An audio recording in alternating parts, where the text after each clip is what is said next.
Live and local baseball, proudly sponsored by Home Appliance Center,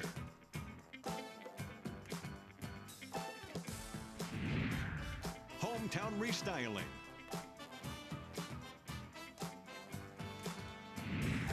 I'm on Communications,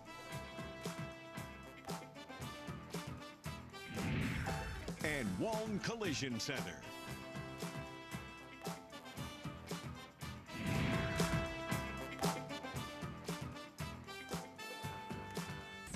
This is a presentation of KCRG TV9 Sports.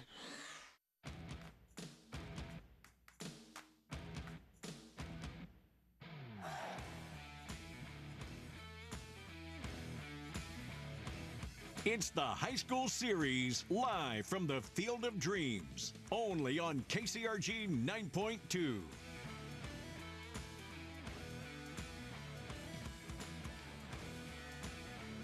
Welcome back to the Field of Dreams movie site. Stuff of dreams here as the sun is about a few minutes from starting to set. Still pretty light out here as we start game 2 in just a little bit. Hempstead and Senior, Battle of Dubuque, city on city rivalry. Hempstead honestly kind of stole one in game 1, Coach, scoring those 6 runs in the 6th inning.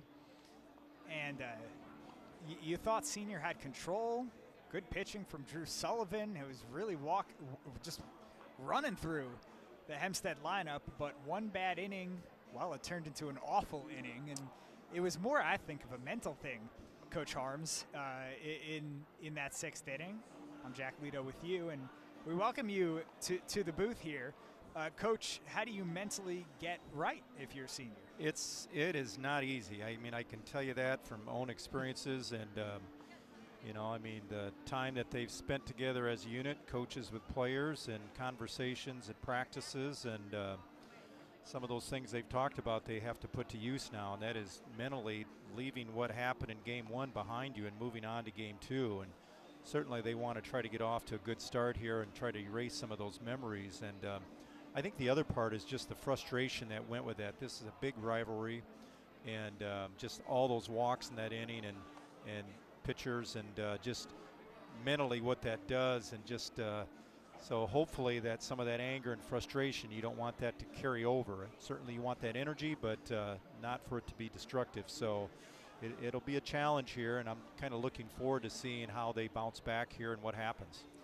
8-3, obviously not the score you want to see if you're senior, but if you're just tuning in, this senior team is talented. They are really talented, especially some of the guys you just saw in that picture. Riley Lawler has got some great pop to his bat. Drew Sullivan, yeah, he's a pitcher. He's known as a pitcher, but he's got great pop in his bat. He's committed to Nebraska for a reason. He's just a pure athlete. So senior most definitely has the horses to pull this game 2 out. I think the answer, though, is mentally just getting back to doing what you do, which is execute the small stuff, detail-oriented, but don't forget to smile. I mean, you are at the Field of Dreams movie site. I mean, geez, you're never going to play a game like this in your life. Yeah, that's such a great point that you just made, Jack, of realizing here of what this occasion is and where you're at, and not letting that emotion get the best of you because of events that just happened in game 1. And so,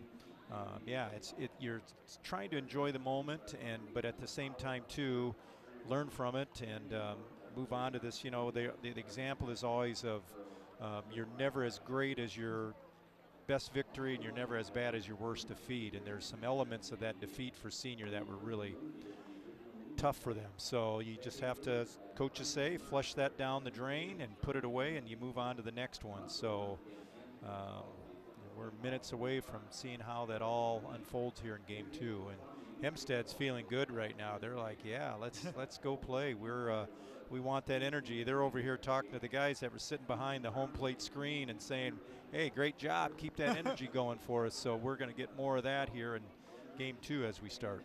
Oh, and senior fans, this might not be good news. Those Hempstead fans, not only are they back behind the plate, it appears they have chocolate ice cream. And when you get a bunch of teenagers on a sugar high, they're already on a high after their team just won. Right. And they were a big part of it, possibly getting in the heads of those senior pitchers. Now they have a sugar rush. I mean, look out. Yeah, it was crazy because we had a great crowd here, but it's like after the rain delay, they were, as I said, they were bussed in and dropped them off here and put them in the front five rows, and they were making all kinds of noise. And so, yeah, these two schools have had their share of go-arounds with each other in all sports. So add baseball tonight to that list. 8-3 ball game in game one. Certainly an aberration from what we're used to seeing from these teams. As I mentioned, coming into this series, Hempstead won 6 of the last 7, so now they've won 7 of the last 8. But over those 7 games, those last 7 games coming into today, the run differential average was just under 3, and 5 games were 1-run ball games. Pretty incredible. Yep, that's great work by you, Jack. That's a lot of research to do and going back in time, so credit to you for knowing all that information and laying out some of the history of what this series has been like, because, yeah, typically they've been pretty hard-fought games, and Hempstead's come out on top here a little more than Senior has, so that's credit to you of getting all that research work done here, taking a look at all those details. Well, no problem. It's definitely thanks to our friends at Bound for putting together some of those stats. What a beautiful night at the Field of Dreams. I should say beautiful evening at the Field of Dreams, with Game 2 starting in just a little bit. We are just a little bit later than we're used to. This has occasionally happened in football when a JV game goes long. Slated to start at 7 o'clock. It is 7:56, and the teams have not quite taken the field yet. You know, it's cooler. I mean, it's a cool night. Sure. But at the same time, this is kind of the best weather we've had yet tonight. There's very little wind. Rain's moved out, and there's just a little bit of sun left here in the sky, but it's a cooler night. It feels like a early September football game almost. A little chill in the air, but still nice. So not your typical Iowa high school summer baseball weather, but it's not bad weather either. In the summer. Yeah, it can be brutally hot, and we don't have that tonight. Well, as we continue the weather portion of this broadcast, I've seen a whole bunch of different outfits and accessories. We've seen shorts, sandals. Yeah. We've also seen some light jackets. I see a windbreaker, plenty of umbrellas as well. As hey, check out Luke Baker taking a picture with a couple of his senior friends. All these guys, they know each other. Yeah, it's a rivalry, but plenty of friendships. A lot of these guys hit together at EL1. Did I say that right? EL1, the Dubuque training facility that all these Dubuque kids go to pitch and to hit. So these guys know each other. Yeah, they spend a lot of time with each other, and that is nice to see. That's a hard-fought game and a lot of emotion in it, and you see them talking to each other between games, and so that's impressive to see. That's the great thing about high school athletics and athletics in general there. We are just about to get the senior lineup. We do already have the Hempstead lineup, and we'll tell you that Devin Hirsch will hit the hill, the senior who pitched a complete game and didn't allow a run in Game 2 against Waterloo West last week. So he's hot. We'll see him in Game 2, and we'll get you the Dubuque senior lineup in just a little bit. We'll take a short break and come back with Game 2 of this Dubuque Inter-City rivalry game. This is high school baseball on KCRG 9.2.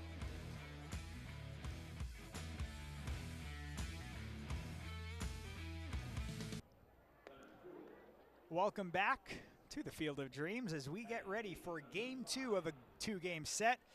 Game 1, Hempstead took it 8-2-3. Senior will try to split the series here. We do know Dawson Opelt will pitch, and he's warming up here for Dubuque Senior. Coach Harbs, the umpires, do they switch? They would switch. Yep, between they do. the two. Yep. So we'll have Jeff Rowan behind the plate calling the balls and strikes, and our field umpire is Matt Nauman. Now, we're just finishing up filling out the lineup cards there, as we just got our lineup card from the Dubuque senior coaching staff. We're hurrying, we're scrambling to get her in. We're going to do it. Well, no surprise who's batting first here for Hempstead. It's Danny Houselog, the senior, or the freshman, I should say, freshman shortstop, who's a mainstay at the leadoff position. He'll face Dawson Opelt, a senior on freshman matchup. First pitch of game 2 is in there for a strike.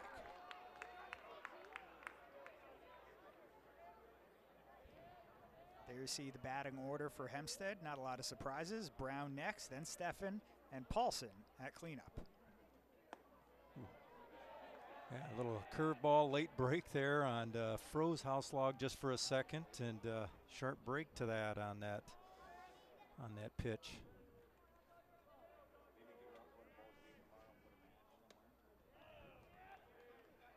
Houselog walked 3 times and grounded out in game 1.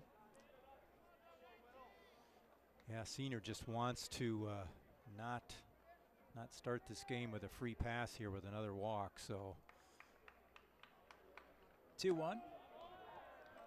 Yeah, just almost a little overthrowing there, just trying to rear back a little too much here. 3-1. Now he's got to battle back. Houselog in a good situation here. 3-1 count. 3-1. Houselog looked like he had the red light on. Yep. I bet he did, yeah. That's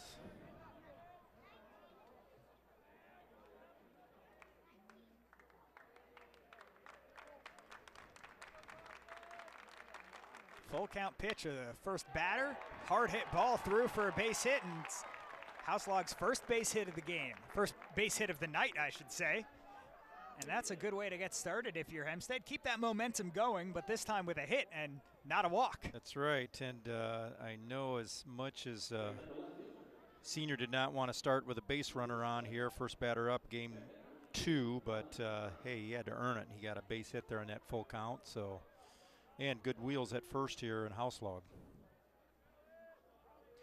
Colin Brown, the left fielder, steps in. Pass ball, oh, and Houselog saw it. He saw it a little bit late, but he's in there plenty of time for the stolen base.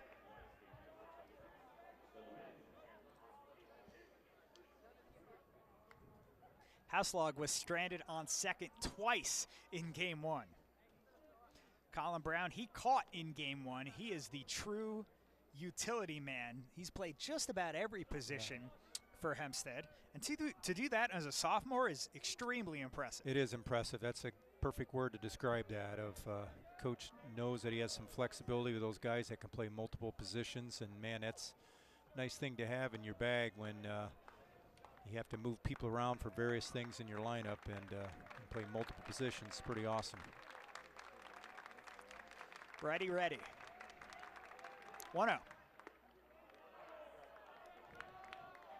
I'll set the defense behind Dawson Opelt. From third to first, Brooks Reed, Easton Felderman, Barrett Reed, and Riley Lawler. Gunnar Kuhl, who played third base in game 1, is behind the plate. 1-1 pitch coming. Swing and a miss. And in the outfield from left to right, Joey Schlosser, Cam Wersinger, and Teddy Schlosser. Nice pitch there with Opelt just taking a little bit off on that, and gets him to swing over it for that second strike. The rain has gone away. We hope it doesn't return. That's the way it's looking. Houselog on second. Popped it up, foul territory. Now the fans are taking a look. No one can make the play, but we have a few chasers. Now the battle begins for that foul ball.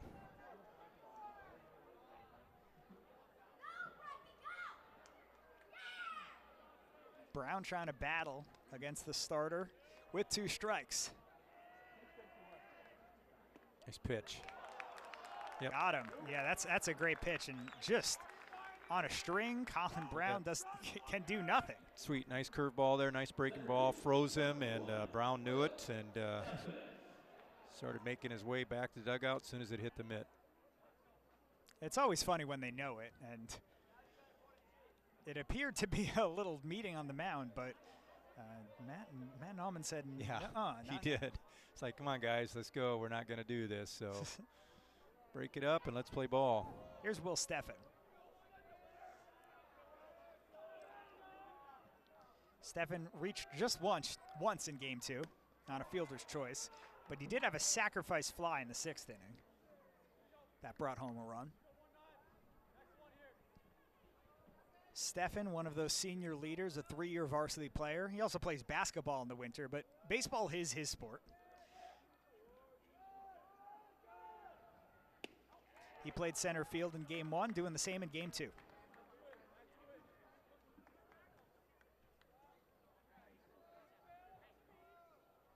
Yeah, Houselog at second, just with his speed, is just requiring senior to keep him close and opens up all kind of room on that right side of the infield. He reached second on a pass ball. Stefan swings, hits it hard right at the shortstop Felderman. Throw to second is, well, not coming. Nice read, Houselog on the bases there to recognize that, and he's back. Line drive, freezing on that line drive, 0-1 outs. Freeze on a line drive, make it go through, and that's exactly what he did, and gets back to the base safely. Can't be too upset if you're Stefan. Got good wood on that, but he did. Right to Felderman, who's a sure-gloved shortstop. And here's Caleb Paulson.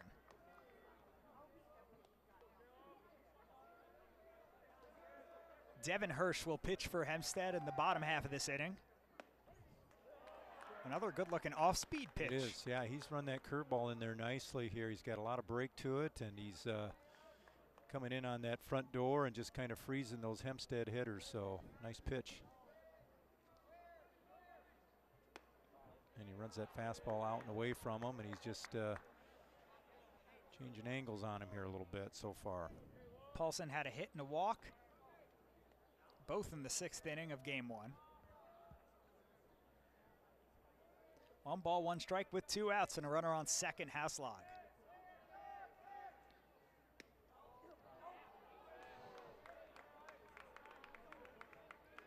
The stats on Opelt: this is his 4th start, 4th appearance.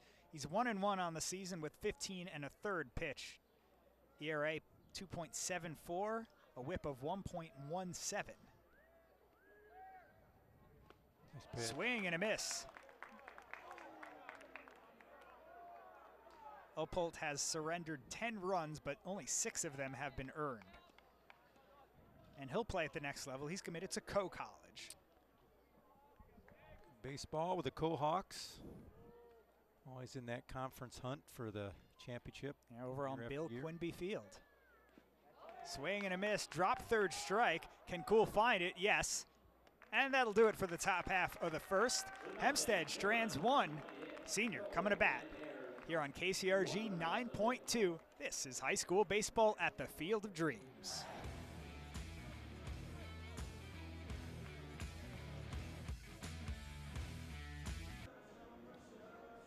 While it was a rainy start, Game 1 was delayed by about 20 minutes because of the rain, or I should say it was postponed in the middle of it. Yeah. But the sun has come out, and now it will slowly start its descent here at the Field of Dreams. Beautiful night for baseball as Dubuque Senior, who lost Game 1 8-3, will bat in the bottom half of the 1st inning. He's John Harms. I'm Jack Lito. Our entire KCRG 9.2 with you. Thank you so much for spending your Friday evening with us at the Field of Dreams. If you can't be here, well, folks, what are you doing? High school baseball at the Field of Dreams. But if you can't be here at the Field of Dreams, we appreciate you watching at home. Beautiful night here, John. So what does Senior have to do in order to get their head on straight, basically? Well, after an 8-3 loss, that was a lot of mental fatigue. Opel did his job. He came out, he gave up a leadoff hit, but then he came back, got 2 strikeouts, no free passes there. And now they got to keep that going here and get some runners on base, get some action going. And if they could get a run in, that would go a long way. But Opel did his job and helping them start to regroup here and mentally get back on track, and he did that in the top of the 1st. A nice pitch there. Yeah, Felderman starts us off in the bottom half of the 1st. Felderman, Reed, and Lawler will bat. Devin Hirsch, another lanky right-hander in that Hempstead bullpen. Count even at 1. This, of course, is not the only high school game being played at the Field of Dreams. You called the game yesterday between Cascade and Beckman, and several more coming next week. A nice 1A rivalry. Bellevue Marquette versus North Lynn will be a good one. West Delaware and Waller, a state title threat if I've ever seen one. And then Maquoketa Valley and Anamosa, they've got some great fans for just about every sport. Yep, that's awesome for those area teams to be able to play here. They're going to love it, and they're all going to bring big crowds, and everybody's going to have a great experience here at this ballpark. TH Media able to be our presenting sponsor and letting us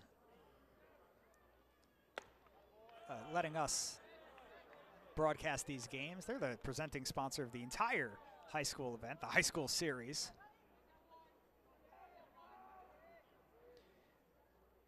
I'm On Communications is our featured sponsor tonight for this broadcast. Count runs full.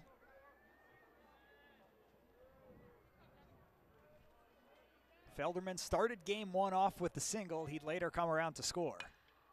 Hits it hard, but right at Hauslag, and the freshman, who has just been as sure-handed as any freshman I've seen in high school baseball and several years covering it, makes the play. Yeah, he just does not move like a freshman. He's just got that look to him of super confident and super aware for a young person out there playing a key position in the game of baseball. Here's Barrett Reed. Swings and misses. Reed, the sure-handed second baseman, was hit by 2 pitches in game one. He also flew out twice in that 8-3 loss. Next pitch, a curveball, and he's got speed, but man, that curveball is impressive. Yeah, it looked nice there, didn't it? I mean, we've seen both of these pitchers in game two. The breaking balls have been sharp for him here early on. Reed pops it up. Not the easiest play for Stefan, looking into the sun. Out number 2. Yeah, we had rain and all kinds of clouds, and now you're getting later in the day, and they're fighting, actually having a little bit of sun out there in right center. Nice catch, nice running long catch out there. So Felderman hit it right on the screws, but it was right to Hauslag, and Reed just a little bit under it. Yep. And now here's Riley Lawler. Hirsch will try to go 1-2-3. Lawler, the left-hander, was responsible for several of those walks in the 6th inning of game one, giving Hempstead the lead at one point, and then the bad inning that started with him really turns into a terrible inning for all of Senior. Senior will try to salvage game 2. Hempstead looking for the sweep. And 2-0 from Hirsch in their first strike. After that loss, Dubuque Senior moves to 10-11 on the year, while Hempstead moves to 9-14. Hirsch is 2-1. Hirsch in danger of a walk. He doesn't walk many guys. He's got 27 strikeouts thrown against just 10 walks. Wow. He's thrown 27 1/3 coming in. On the ground, softly hit. Stay fair. Close to foul territory. It does stay fair. And Cole Becker picks it up, steps on first. That'll do it for the bottom of the first inning. Top half of the second is coming up next here at the Field of Dreams, game between Senior and Hempstead. Tonight's featured sponsor is I'm On Communications.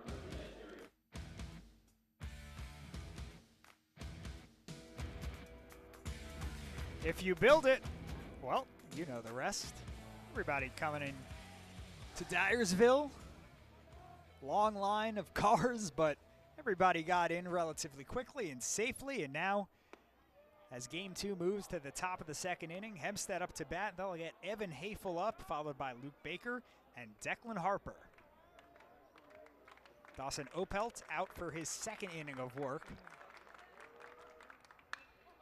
Hard hit but foul by Hafel. Opelt gave up a single to Danny Hauslag to start this game. Then he struck out Colin Brown, induced a line out by Will Stefan, and then another strikeout to Caleb Paulson. Evan Hafel will try to break through with a hit here. He gave the Rams what they needed after game 1 with a lot of the free passes. He comes up and retires 3 of the 4 batters that he faced and gets another strikeout there. Swing and a miss by Hafel, who struck out twice in game 1. Third strikeout of the day early on for Opelt.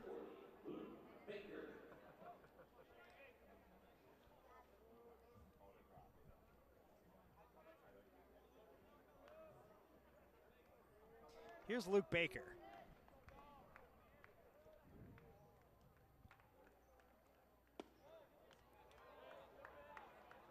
Baker, the offensive lineman on the football team, against Opelt. You got big and strong versus big and strong.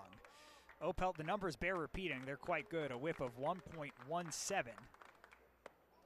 And he's got some speed. Yep. On the fastball, good-looking curveball as well. He's run that curveball to both hitters this inning. First pitch for a strike. Fastball in the low 80s here. Opelt committed to Co-College. And he really wants a win here against Hempstead because last year he gave up 4 runs, all unearned, against Hempstead in Sub-State Round 1, a game Hempstead went on to win. And it's a 4-pitch walk to Luke Baker, the designated hitter. Here comes Declan Harper. Third straight time, if you go back to game 1, that Luke Baker has been walked. Yep, getting on base. He's adding to that on-base percentage here a little bit tonight. Good for him. Here's Declan Harper. Harper had a really solid game in game 1, scored twice. Both of those times he was on base, he walked. So he still is yet to get a hit. But he has had some productive plate appearances and productive times on base. Cross-city rivalry. Hempstead won game 1, 8-3. Senior wants to get one back. Nice pitch in that outside corner. Nice fastball there. Hits the black part of the plate to get the strike.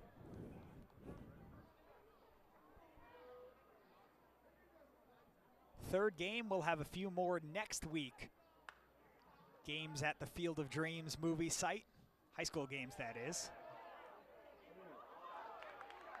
And behind the plate, Jeff Rowan said Declan Harper went, so it's 1-2. Yep, no question. He didn't hesitate. He made the call right there. No appeal, nothing, just made the call right away. Major League fans, the Phillies and Twins will be here on August 13th, and if you're looking for a ticket, well, good luck. I can't help you. I don't know a guy. Good, yeah. Ball past the catcher, Cool, I should say, and an easy stolen base there for Baker. It's him into scoring position here for Harper now with a 2-1 count. Yeah, that'll be a tough ticket and an expensive ticket if there is a ticket. Harper would love his first hit of the series.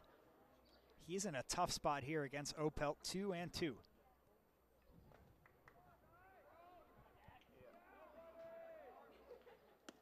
Opelt just misses.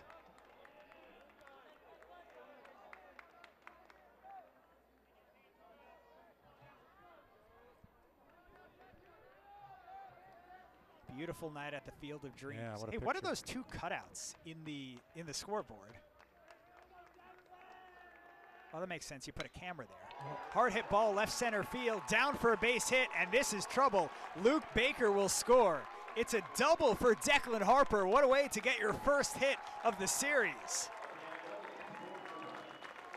Nice hard line drive out into left center. Double. Scores Barker, brings him around. 1-0 Mustangs.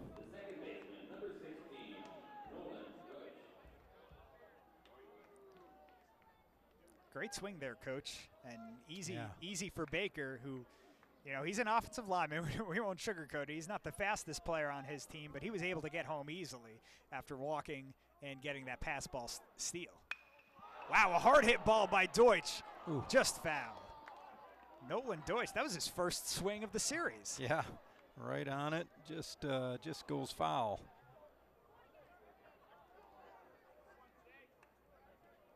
I'm being told, and I forgot about this, Netflix will broadcast the game, the MLB game here.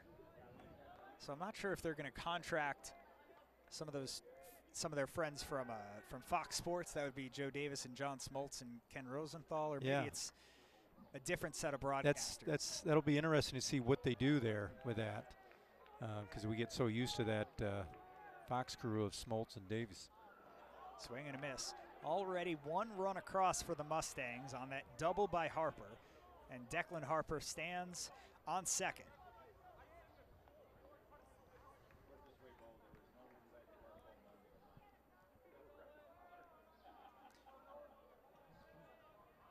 Opelt steps off.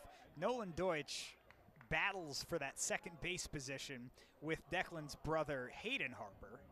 Hayden played in game 1.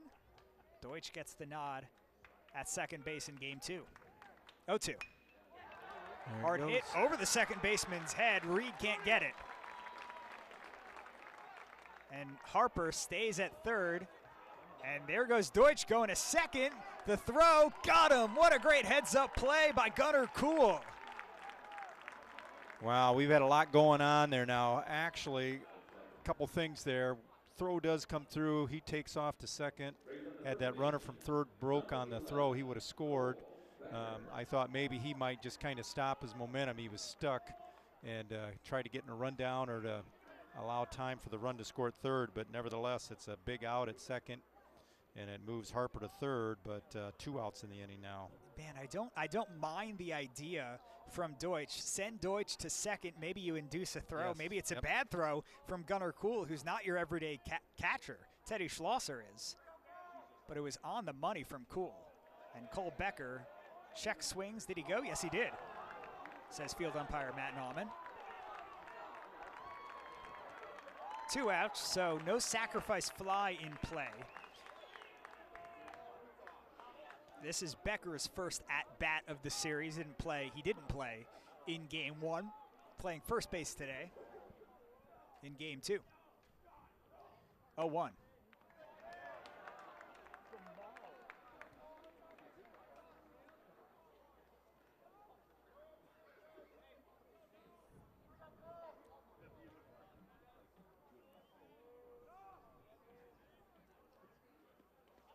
Ooh, nice block. Yeah, low. Kuhl blocks it. Kuhl's played a great defensive game.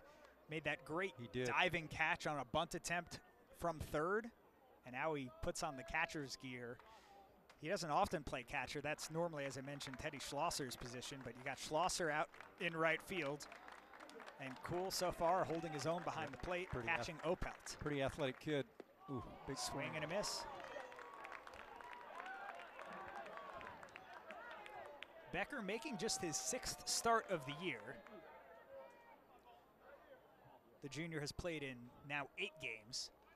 Only 2 hits to his name so far this year, a 158 on base percentage in limited action. A half swing outside. Did he go? Nope, says Matt Nauman. Count runs full, 3-2. Early big spot as Hempstead tries to take a 2-0 lead. One good swing would do it, and then it turns over to the top of the order. Fouled away. Becker made some great contact. Yep, just a little bit late. A little late, but yeah, had a good swing at it.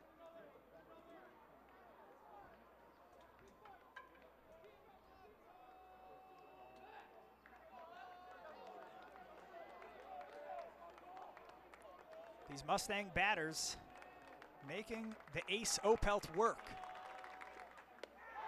And just a little bit high. Runners at the corners for the top of the order. Danny Houselog coming to bat. Probably a little groan out of the senior bench there with that 9-hitter and full count. He gets a free pass, and you bring up the top of the order here. Houselog with a single in the first inning.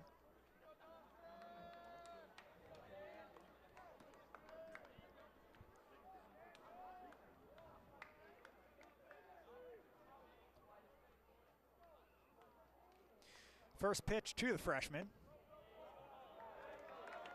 And just like in game 1 with good pitchers on either side, runs are at a premium.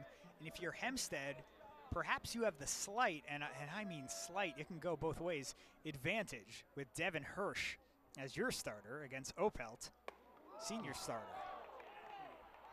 Yeah, this is a big moment for senior again after that 6th inning game 1 where things just did not go well for them. And here you are, 1st and 3rd and 2 outs, and you're down 2-all in the leadoff hitter. That's past the catcher, Kuhl. First mistake Kuhl has made this game. Nice job, Becker. Seeing that ball in the dirt, moves up to second. 3-0 count. Now you got a base open. I just can't imagine they'll give anything really good here to Houselog to try to make him chase with that base open and not give him anything fat here. If he chases, that's one thing, but can't imagine they'll lay anything in here. Houselog calls time. Now it doesn't get any easier behind Houselog. You have Colin Brown, who hasn't had the best day of his life. He's still bereft of a hit in this series. Houselog seeing a 3-0 count. And he watches it go by for a strike. It's a nice pitch there. He's not going to give him anything fat, even though it's 3-0. And it's where he wants it to be. And like I said, with that base open, I think they would just try to stay out, stay away, or not give him anything great to hit unless it's a mistake. Opelt's got some great control. Gonna get out. Nubbed in the air, shallow center field.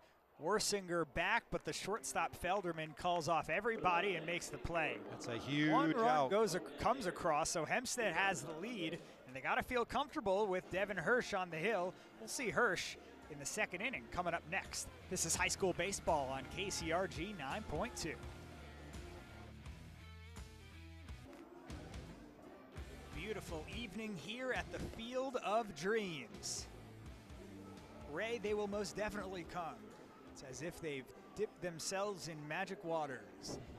Coach Harms, I'm not the best at movie quotes. I'm paraphrasing here, but it's a good night to play some ball at the Field of Dreams. Hempstead won, Senior nothing in game 2 of a 2-game set. It is a great night. You know, and I saw earlier tonight some of the Field of Dreams Ghost players in attendance at different areas of the stadium. And don't see any right now, but last night they were here as well, which is a cool little touch here to the ballpark of having them be present here. And what started it all with that movie back in the late 80s. Fun job they have. Sullivan grounds it foul.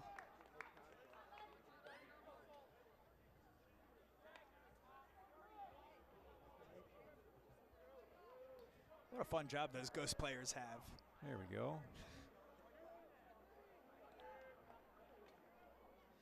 0-1 to Sullivan. Tough game 1 for Sullivan, who is pitching a great game, and then the rain comes and they take him out, and then Senior blows that lead they had.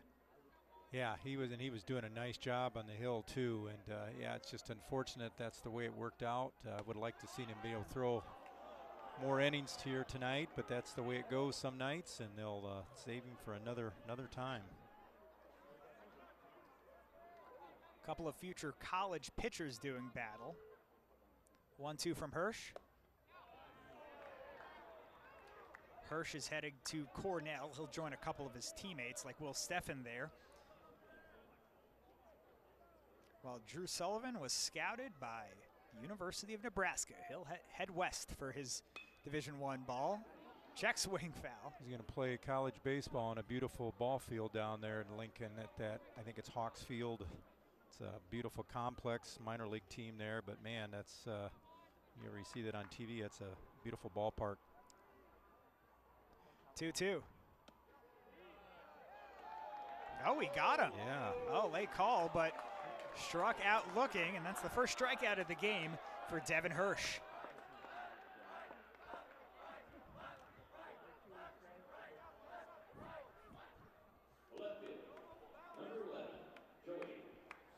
So Hirsch has retired the first 4 batters he's faced. Joey Schlosser, the left fielder, coming to the plate.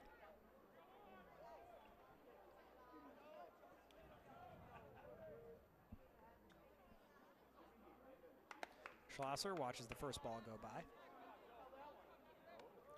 He had a walk, a ground out, and a fly out in game 1, so Joey's still looking for his first hit of the evening. Grounds it to the right side. Becker plays it himself.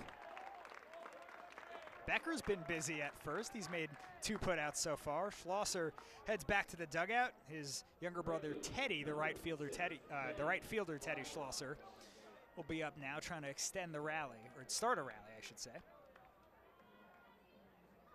Yeah, Becker's got 2 unassisted putouts over there tonight here in 2 innings.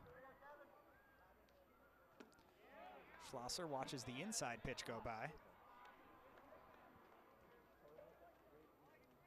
Teddy Schlosser, I don't know if you could tell, he's a linebacker. 1-0. Check swing, falls away, goes away. And no, not a check swing, a full swing, says Matt Nauman. Teddy's one tough cookie. He was the leading tackler on the Rams football team this past fall. Yeah, he moves well. I mean, we saw some of his speed in game 1 and runs well. I bet he was a heat-seeking missile on the football field. And I got to tell you, speaking of old wounds, Teddy Schlosser made the final out of the season last year, a go-ahead, or excuse me, a ground out with a go-ahead runner on base. That was in that sub-state loss to Hempstead in round 1. 2-2 with 2 outs.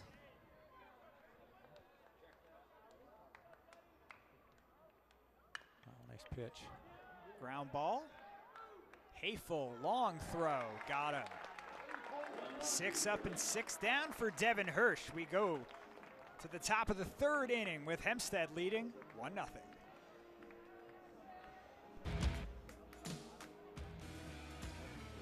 Six up and 6 down for Devin Hirsch of Hempstead. And now the Mustangs will bat in the top half of the 3rd inning. Dawson Opelt out for his 3rd inning of work on this beautiful night in Dyersville, Iowa. The baseball world will descend on Dyersville on August 13th when the Phillies and the Twins do battle. But for now, it's high school ball. Summer ball in Iowa, the If You Build It High School Series. Yesterday we saw 2 more Dubuque area rivals, Cascade and Beckman. Cascade taking both of those games. Here it's a cross-city big school rivalry, senior versus Hempstead. Colin Brown steps in and pops it up left side. Schlosser makes the play. Oh, they dropped it, but they should call that on the exchange. Yes, they do. They did. Whew.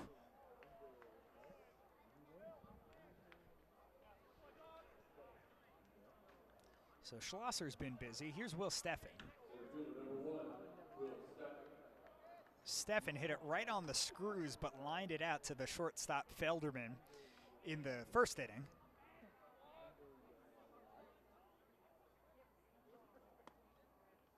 Steffen, a senior leader, been a varsity starter since his sophomore year, and he's really grown each and every year. Yeah, it's nice to see the last 2 nights just, you know, both teams with on the ground. Seniors in their tough lineups. Play. Opelt, and makes the tough play look easy. But yeah, it's good to see, you know, the kids graduate, they get anxious, they want to get to school, and so it's good to see them still playing high school baseball and enjoying that last month or so, because this season is so quick and short of just being with their buddies that they've grown up with their whole lives and finishing that last ride together with high school baseball.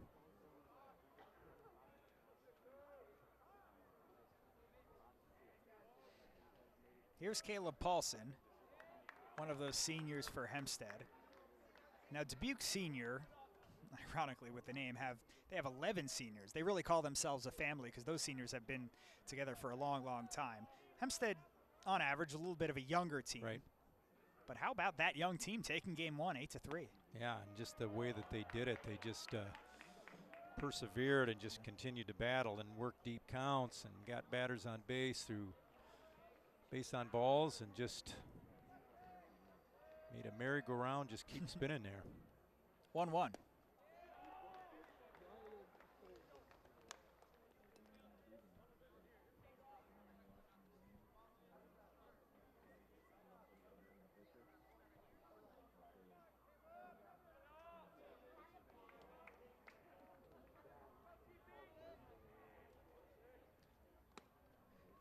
This is the 13th batter Dawson Opelt has faced so far in game 2. So far much easier for Devin Hirsch, the hurler for Hempstead, who's only faced 6 batters, the minimum through 2. Hitters count for Caleb Paulson. Swings and fouls it off.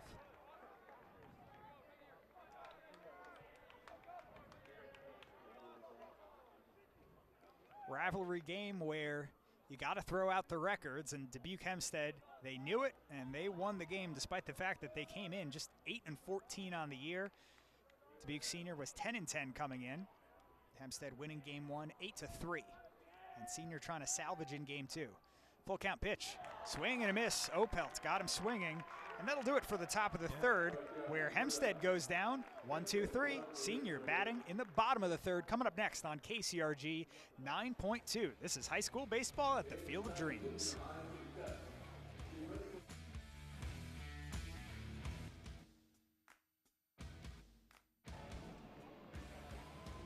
Beautiful orange sky at the Field of Dreams. God's country, Dyersville, Iowa. Hempstead won, Senior nothing in game 2. Hempstead took game 1, 8-3. We enter the bottom of the third. Devin Hirsch on the hill for Hempstead has faced the minimum. He'll see 7-8-9, Cam Wersinger, Gunnar Kuhl, and Brooks Reed. Did a nice job of getting ahead of the hitters, using that curveball at times to keep them off balance, and painting corners when he has to. He's had a nice, successful here first 2 innings. Cam Wersinger searching for his first hit of the evening. He was on base once after being hit by a pitch. Ooh, swings late right into the dugout, heads up. Checking on the inside to see if anyone got drilled.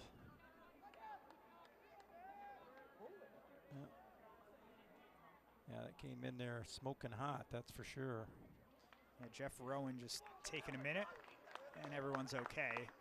Rowan says time back in. 0-1 from Hirsch. Hirsch showing relatively good control here, and you expect it based on the numbers. He came in with 27 strikeouts against just 10 walks. 1-1. Swing and a miss. That was nasty, Coach. It was tough pitch, down and in on that left-hander. He's only going to hit it off his foot if he does hit it. Otherwise, he's over the top of it. That's a great spot, great pitch there to get that second strike. Wanted to do it again. Looked like for a minute he did, but it's just below Wersinger's knees. Yep, that's a nice take there, laying off that. Do you expect him to go off speed in the dirt? What do we got, 2-2? I'd say he's going out. He did not. Boy, he hard hit ball foul. Turned on that inside pitch. I thought they might run him out there then try to come back with that breaking ball down and in again, but yeah, Wersinger laid into that one. Yeah, Wersinger fighting and protecting with 2 strikes. Looking like that's what Senior's going to need to do to try to get into this Hempstead bullpen, because Hirsch through 2 and 2+ innings, doing quite well. Only 1 strikeout, but he's forced 4 groundouts. Yep, keeping the ball down. That's the key. They get those ground ball outs, man. If you can live at the knees down in there and then even go lower when you've had an account, you're going to get a lot of those ground outs, and that's what he's done here so far. Gunnar Kuhl, the catcher, stands on deck. He's ready to get at Hirsch, but Wersinger fighting in this AB, 2-2 with no outs. Oh, took a lot off on that, just didn't get it floated in. And how about this on the left side? I see Michael Pulls running out for Dubuque Senior. Possible relief pitcher. We'll have more on that in a second. Payoff pitch. Swing and a miss. Dropped, but very briefly by Paulson. Throw. Oh, it's just a little high, but it did hit Becker's glove. Boy, that's now that's something that maybe will ignite here a little bit of Senior with that. You get a strikeout, drop 3rd strike, and Paulson did everything you're supposed to do. He cleared it to the inside. Ball sails a little bit. Becker just off the tip of his glove, so that's an out, but an error. So it puts Wersinger on first here. So nobody out and a runner on first here. Just what they wanted to do. Not that way, but that's what they wanted, that runner. Gunnar Kuhl squaring nice and pushes a bunt. Will it stay fair? Yes, it will. Oh, it's an incredible bunt by Kuhl. Boy, he couldn't have rolled that out there any better than spot, hits the grass there just beyond the dirt, and holy cow, beautiful bunt. Now I'm sure we'll see it again here. Runners on first and second, and use that bunt again and advance them to second, third if they can. But what a nice bunt, just rolled out there beautifully. Yeah, there's a replay. Nice. Wow, you couldn't have placed it any better. Cool with speed. And now that error from Becker may be looming large. If you're Cole Becker, obviously you're likely to touch the ball at least once or twice more this inning. What do you do to flush it? Well, I was thinking here for a second, Jack. I saw we got a courtesy runner for the catcher, but I didn't catch it. I would say, you know, looking at Hirsch here now, you know that what they've done all night, they're probably going to bunt again. Looks like they're choosing to going to make Hirsch cover the left side of the infield, and Becker's going to take the right side, keeping third back. So maybe try to go up here, see if you can get him to pop up and keep everybody where they're at. He went up, but too much. And at first base, I believe that's Brody Budin. It is, yep, they just announced. Good eyes. So Worsinger on second. Budin on first. Brooks Reed at the dish. 9-hole hitter, third baseman. Could tie this game up with one swing. Worsinger's got speeds. 5 out of 6 on stolen base attempts.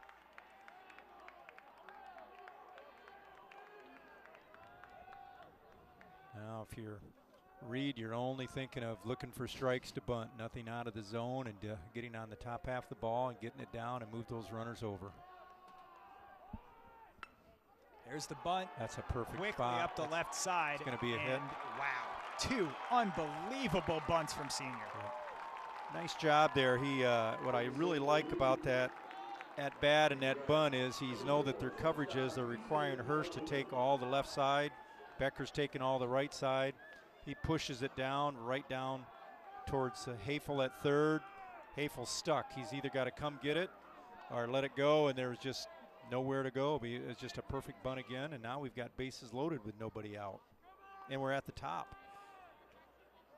Easton Felderman, who lined out in his first at-bat, will try to do some damage. His team down 1. Corners in for Hempstead here, and double play depth up the middle.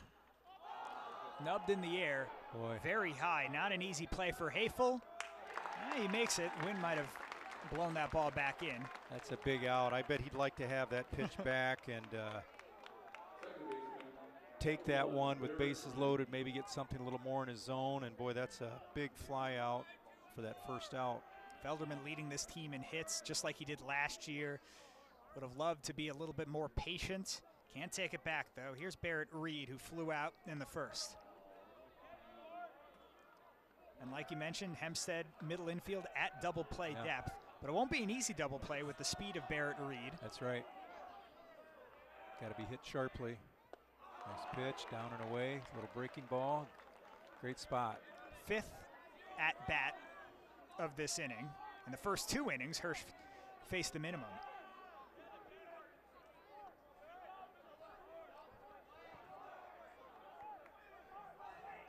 Reed, the senior, the team leader in on-base percentage.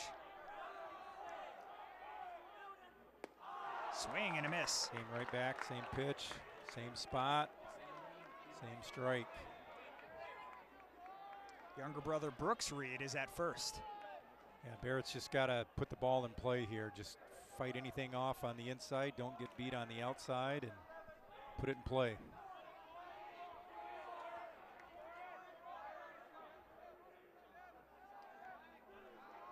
Jeff Rowan calls time. Hempstead put 1 run across on a double by Declan Harper that brought home Luke Baker. Devin Hirsch trying to put out this fire. Reed in the air, that'll score 1. Here comes Worsinger. Cool, it looked like he was about to get sent home. He hustles back to third. That's a great throw by Harper and right. Number 1 is he got the ball in quickly, threw it on the line, but he hit his cutoff man right there, freezes the runner at third. Now we got a 1-1 ball game. Base is still full though. Reed nice hit. having a great series. He scored 2 runs, and now he has his first hit of the series. We're tied at 1, and with the power of Riley Lawler, could be thinking sacrifice fly here. You know, getting back to that at-bat there, Jack, with Reed, twice they throw breaking balls in the outside corner. They get him swinging, not the best swings, 2 strikes. Stays out there on that outside, takes a nice line drive out into right field, and gets a big hit for the Rams. It's a nice approach to his hitting there after swinging and missing it. 2 of those breaking balls outside, he just goes with it and gets a base hit. Lawler, as we're showing his graphic, we'll take a quick break as Dubuque Hempstead has a bit of a meeting on the mound. Holy cow, we got all kinds of conferences going on. Yeah, there's one in the outfield too. Yeah, we've got, seems like everybody in the dugouts out there too, lots of people. So Lawler with a good chance, bases loaded, and this is a storyline in game 1. Lawler really improving his pop in his bat. Last year, 0 home runs, 4 extra base hits. That was all of last year. And this year, 2 home runs already, 2 doubles and a triple. He leads his team in slugging, also leads his team in walks. He's in a great spot here. He's got bases loaded. There's 1 out. He can be really selective and really look for a pitch that he can find some green in out in the outfield there. That, you know, don't chase anything out of the zone.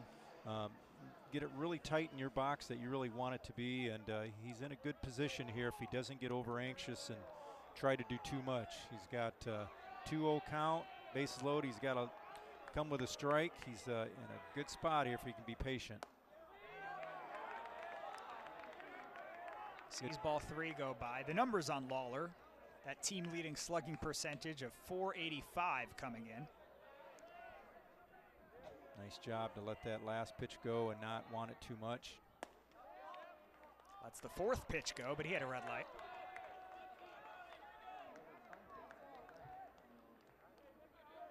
Gunnar Kuhl was held up. Could have maybe seen a close play at the plate, but he stays on 3rd. Fly ball deep left. This should be deep enough. Brown makes the catch. He dropped Here it. comes Kuhl. No, he dropped it. Great call, coach. And there goes Kuhl. Dropped the ball out and left. The utility man so reliable. Now he's wanting to say it was on the exchange here, Well, but I think they're talking it over, but I think they're going to call it a drop. Or are they going to call it an out? I think they call it an out. The home plate umpire, Jeff Rowan, just made the out signal. And let's take a look at the replay. I think that's on the exchange. I think that is on the exchange, yep, but Coach Choi is going to get an explanation, as is his right. Yep, I agree with that. Looking at that, it was definitely on the exchange, so it'd be an out. Run should hold up, and it will. Nice catch there. Let's go, Drew! So the Rams do push across their 2nd run.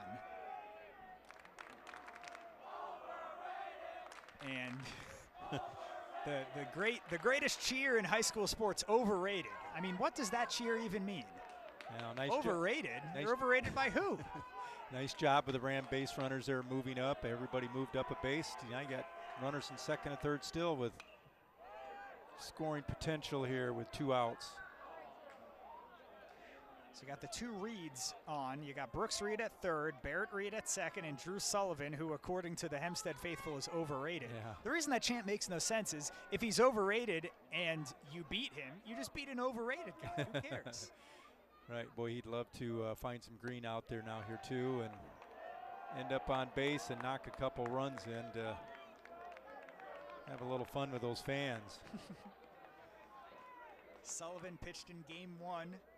He'll join Nebraska next year as a pitcher. He'll also join Hempstead grad Reed Strohmeyer as a Husker. Sullivan hits it right back up the middle. House log makes the play. Freshman has been as sure-handed as any freshman or even sophomore, any underclassman I've ever seen in high school baseball. But the damage has been done. Senior pushes across 2. We head to the top of the 4th inning next on KCRG 9.2. This is high school baseball at the Field of Dreams.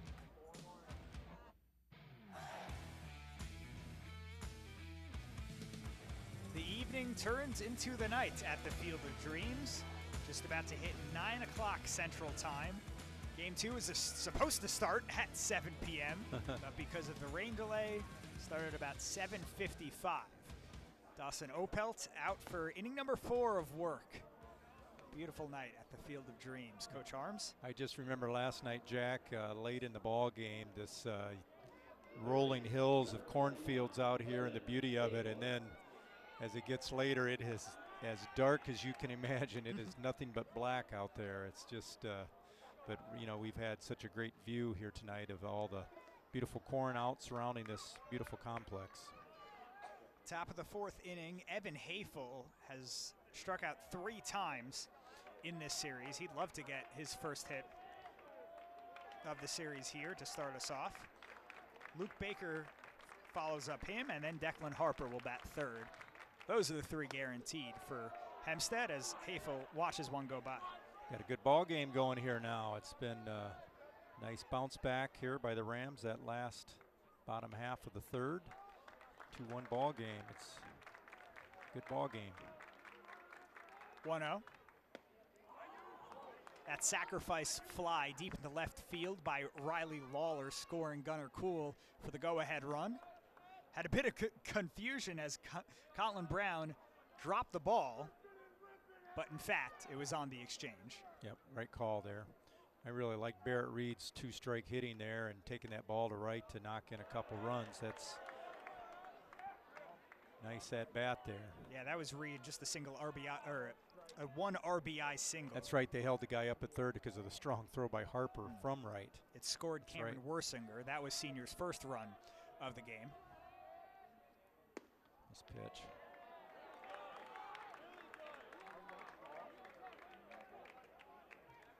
Opelt just giving up the 1 run. Do you see why Co-College wants him? Yeah, and there's nothing but upside to him. A young kid, and he'll get stronger in college and gain some velocity, and yeah, you can absolutely see why he can be effective. Already pretty strong with some serious velocity, but that time he misses. And Evan Hafel stands on first.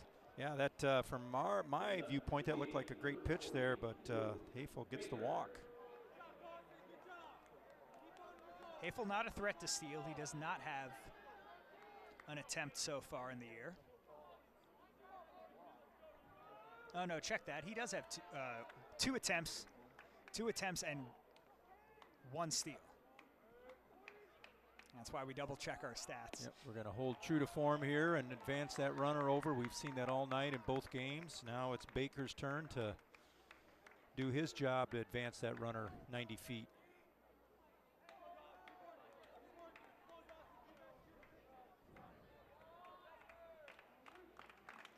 Baker walked in the 2nd.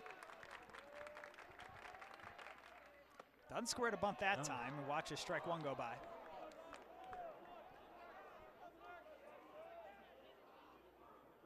Coach Rapp giving some thought here what he's going to make the call. And Luke Baker has plenty of power, more than just about anyone on this Hempstead lineup, but he hasn't really gotten to show it off. 1-1. Pulls back the bunt, strike 2. Yeah, now it gets a little tougher here, 1-2. Probably gonna not bunt here. Now just try to put the bat on it. Still try to get that runner any way he can over to 2nd. 1-2 pitch, just low. Now what a series this could be for Hempstead to really, maybe not salvage their season, but to sweep their rivals at the Field of Dreams. A rival team like Senior that, according to the record, Senior's better than they are, but Hempstead already taking game 1. Yeah, they'd like to just get some momentum going because we're not that far from sub-state tournament starting here, and get on a little bit of a roll and take some of that confidence into those tournaments. And you know how sub-state can be. If you get hot, 7 innings for the rest of your life. That's right. You got a chance, win or go home. You know, and Senior has that chance in this game here right now of just bouncing back after game 1 and using that too. So Baker crushes it deep left field. Schlosser back track just in front of the corn. Wow. Wow, when you talk about power, Luke Baker shows it off. And in just about every other ballpark, high school ballpark, I should say, in Iowa, that's a home run. That ball is tagged. Yep, you're going to find those dimensions that way, you see Jack. me. You see where I'm going. It's 335 to the corner and 380 feet to deep left center. And he hit that about 375. That ball was tagged. I thought for a minute maybe Schlosser lost it just by his look, but nice catch back on the warning track. That is a long, long fly out. Declan Harper fouls it off. Harper with an RBI double. That's Hempstead's only run of the ball game so far.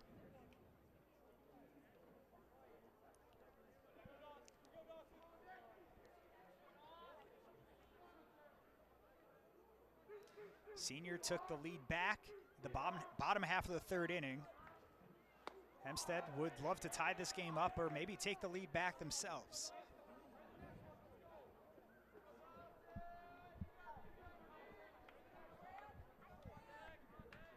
Deutsch, who's got a single but was thrown out on the base paths, is standing on deck. After that is Becker. 1-1 from Opelt, fouled off. Onto the roof it goes.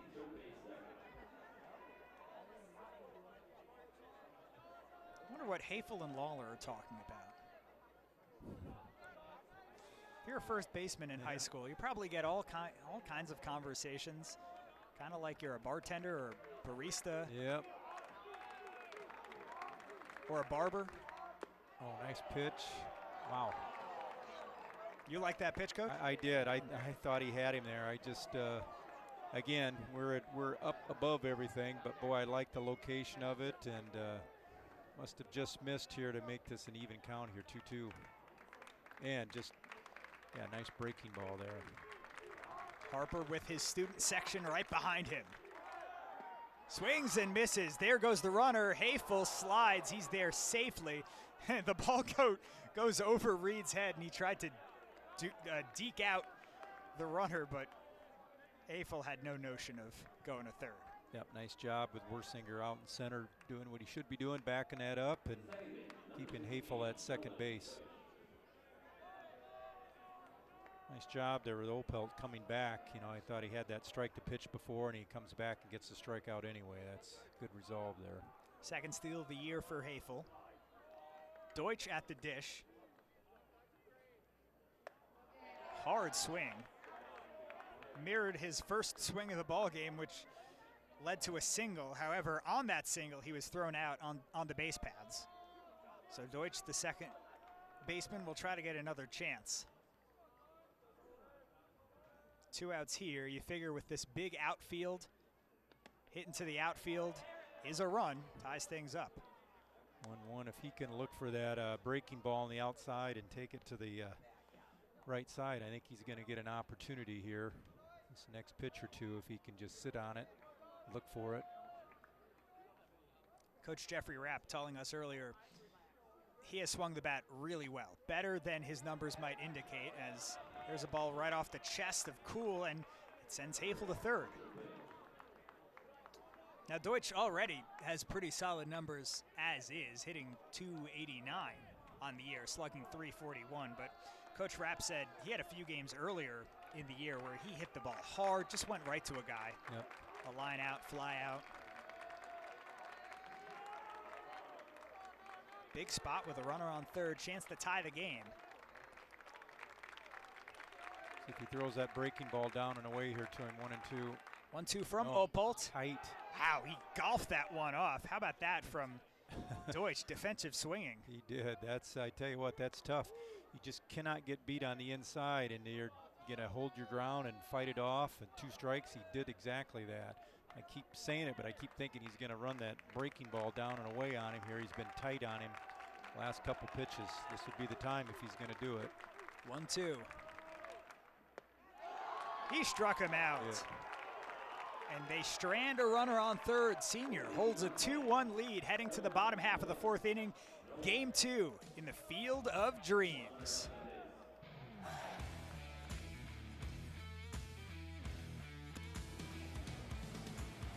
The rain has moved away, and now It's a picture-perfect night for baseball at the Field of Dreams. Dubuque Senior 2, Dubuque Hempstead 1 in game number 2 of a 2-game set. This is the second and final time in the regular season these two cross-city rivals will meet, but who knows, they've met in each of the last 2 years at Sub-State. Dubuque Senior winning that game in 2024, and then Hempstead winning in Sub-State round 1 in 2025. Sure, as they meet in 2026. Sure, as familiar as they are with each other and friends and foes and all that, they're a little sick of seeing each other too in the postseason. I'm sure they'd like nothing better than to see someone different. Joey Schlosser grounded out. Nice pitch. In the second inning. Hirsch doing a nice job of that breaking ball on these hitters and just starting it on that front side and just freezing them, and they just cannot pull the trigger on it. There it is again, but up.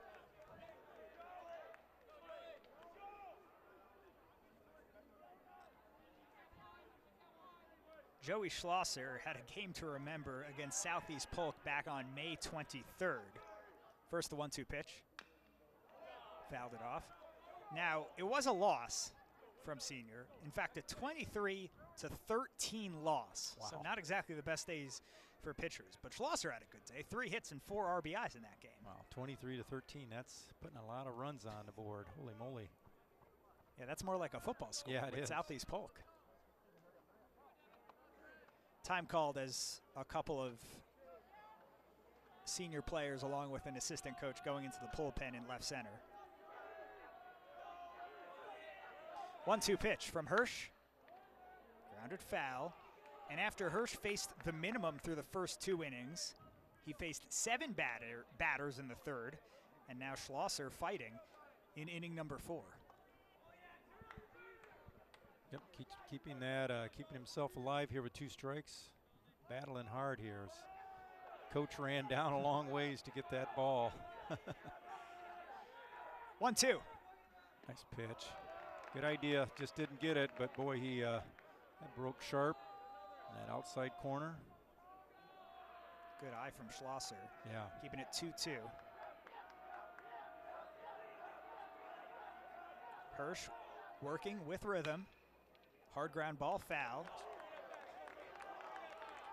I don't know if you could hear the senior dugout, but I did just hear a coach say, "Great at bat, Joey." And I happen to agree with him. Yeah. Yep. 2 balls and 2 strikes. Game 2 of a 2-game set. Nightcap at the Field of Dreams. Inside, count runs full. Now, as good as Hirsch's been tonight with his breaking ball, it'd be interesting here. Full count, down a run if he'll run that breaking ball here on a full count, try to get him out in front. Payoff. Just outside. Credit Schlosser. A mix of good defensive 2-strike hitting and a couple pitches in which lesser batters would have swung to try to foul it off. He knew the off-speed was coming. He knew it fell off foul.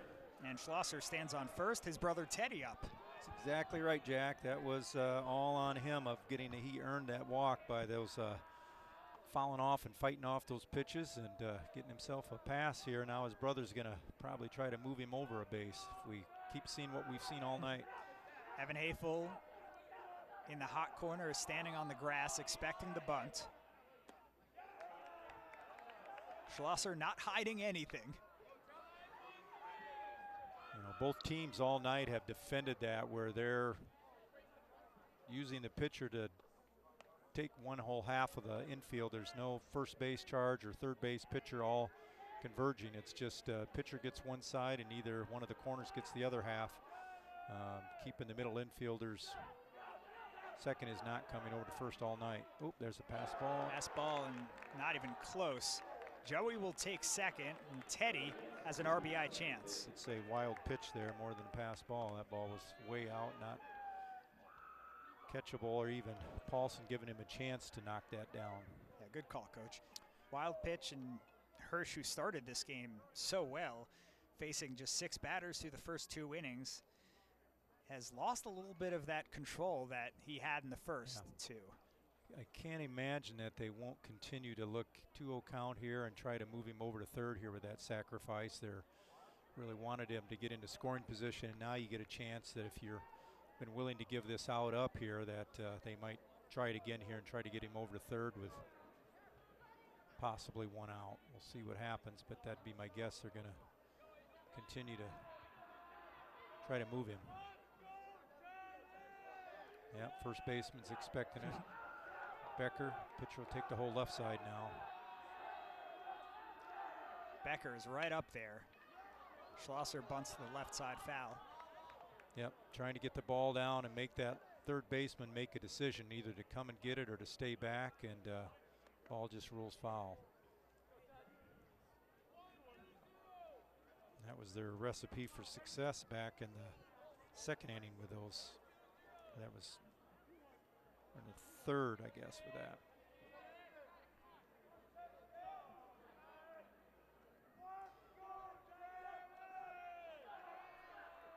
(2-1). Teddy Schlosser Now they're bringing that second baseman over. Tries to go up the left side again, can't do it. It's 2-2. Yep. This is a senior team that scored just one run, or excuse me, has scored one run here in game 2, scored just 3 runs in game 1, but they're a team with the capabilities to score a ton, like that 20-9 win they had against Dubuque Waller on the road. Started this season really hot, sweep over City High, split with Waller like I mentioned, and then sweep at Clinton, but they've run into some trouble lately. I think City High is defending state champ, right? They are, yep. Again, up the left side. Hey, nice barehanded play. Ooh, he zips it right in. That difficult stretch I mentioned that senior went on, they lost 6 out of 7 to Kennedy, Western Dubuque, and Xavier, and they finally picked up 1 out of 2 in a series against Dyersville-Beckman. It's a tough stretch of games there against good teams. The Mississippi Valley Conference, where just about anyone can beat anyone, and the last 2 state champions have come from that conference. Iowa City High last summer, and then 2 summers ago, Cedar Rapids Kennedy. 2-2 to Schlosser, hits it hard. Left side, Brown. In front of the corn. Oh, but the center fielder, Steffen, calls him off and they collide. Oh, this is a ton of trouble. Joey Schlosser comes home. Teddy Schlosser around third. Here he comes. It's an inside the park home run.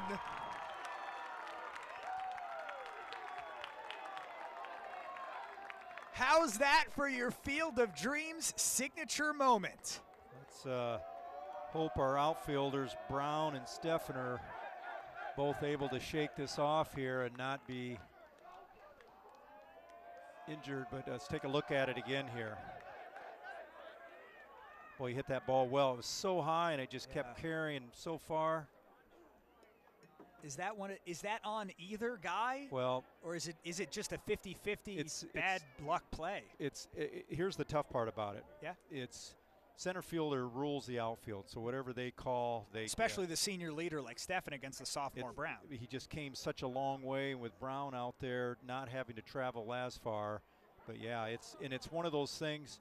They could not, it could have been called off and didn't hear it, and then that's why they run into each other. And I hope they both are okay. It looks like they're going to stay in the game, but that's unfortunate here for Hempstead because Steffen went a long ways to get that.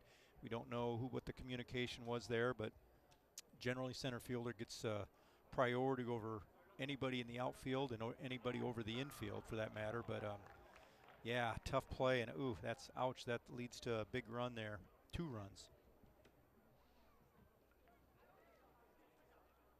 So we take a deep breath as it looks like Steffen and Brown are okay. And as Cam Wersinger comes up to bat, Teddy Schlosser just hit an inside the park home run. Yeah, Brown's still limping a little bit out there, but he's still out there. And looks like senior has a trainer here that went out and took a look, so like we're good to go. And still no outs.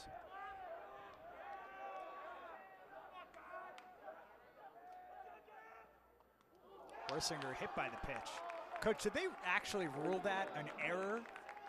Yeah, so it won't count in the scorebook. I would say they might rule it as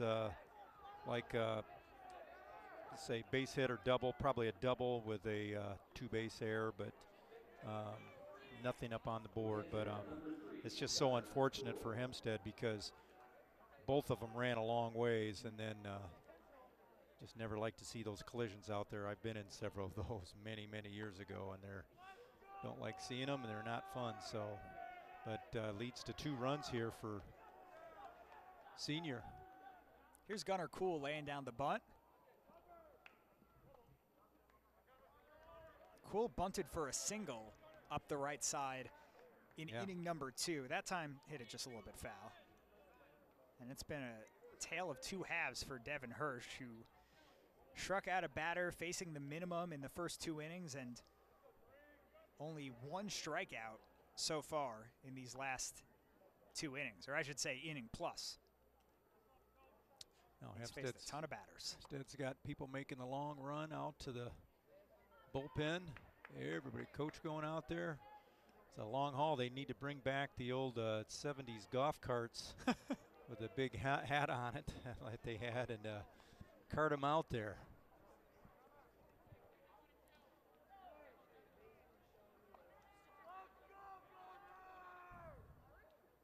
It's gotten a little bit quieter as we go a little bit deeper into the night. Kuhl drops down the bunt right in front of the catcher, and Paulson makes the play. But it was close, a little too close for comfort if you're Hempstead, as Wersinger heads to second, and he's got good speed. So a single here from Brooks Reed likely scores him and makes it a 5-1. Absolutely. Reed last time with a base hit here, so. Senior trying to salvage a sweep in this cross-city Dubuque rivalry. Beautiful night at the Field of Dreams. Reed's your 9-hole hitter. Easton Felderman comes up next for the top of the order.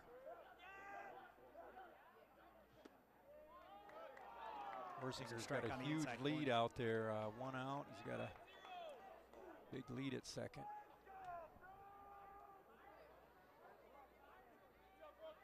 I say it was quiet, but the Hempstead fans, student section behind the plate, they're not quiet. They're still in a sugar rush from that ice cream they were eating in between games as Hirsch steps off. That's right. I don't, score isn't going to matter. I don't think that's going to slow them down any or quiet them down any, no matter what's going on. Swing and a miss.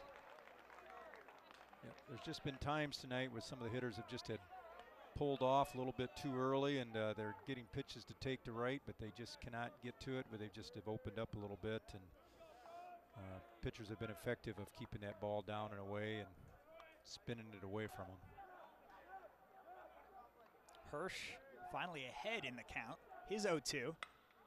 Hit hard left side. Brown has another chance. Makes the play sliding. Wersinger going to tag. He'll make it easily. Oh, he's got some wheels. He's can run. Nice catch out there after that unfortunate collision there. Good grab. So we go to the top of the order. Easton Felderman would make it a 5-1 game if he gets this ball over the infield.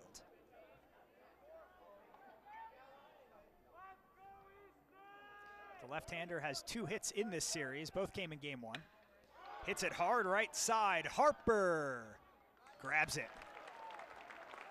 Got it right on the screws, but it goes right to the right fielder, and that'll do it, but not before Senior pushes across 2 runs. We go to the top of the 5th inning. Tonight's featured sponsor is Imon Communications. This is high school baseball at the Field of Dreams on 9.2.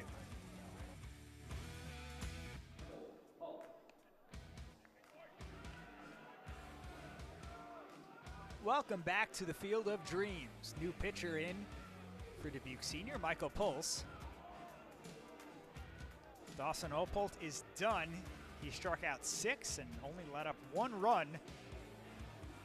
And Pulse, compared to the big, strong junior Opelt, is a little bit more diminutive. The senior out for some work, trying to eat up outs for Coach Soy and these senior Rams. Hempstead, who won game 1, would love a sweep here. They'll have 9, 1, and 2 to start this thing off in the top of the 5th. Stats on Pulls, this is his 5th appearance. Only 5 2/3 pitched. He's given up 6 hits, 3 walks, only struck out 3. His ERA, 4.94, a whip of 1.6. Getting a big opportunity here in a big game right now with that 3-run lead and possibly a chance to set up a close by perhaps Will Miller, who only faced 2 batters in game 1. We'll see, though. Yep, and we got Becker, 9, like you said, 9-1-2 coming up. Yeah, Becker walked and was stranded at second in the 2nd inning of game 2. Becker getting the start in game 2. He did not play in game 1, but he's at first. Typical first baseman Luke Baker has been moved to designated hitter.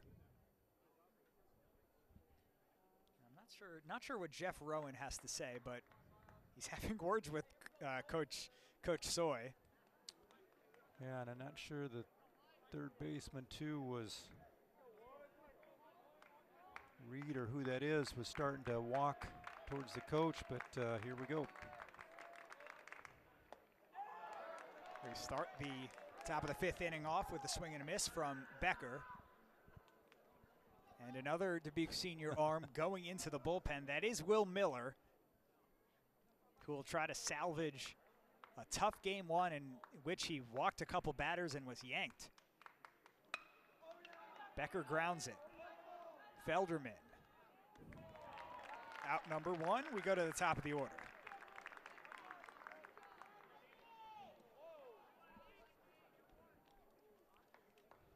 Yep, some of those relief pitchers are getting some jogging in tonight. Some cardio. They are. They're getting. I hope their Fitbits are recording all their steps, and they're getting some work in tonight. Makes you wonder, will it be the same in the MLB game, or will they have a bullpen built? I know they're building a batting cage behind each locker room right now.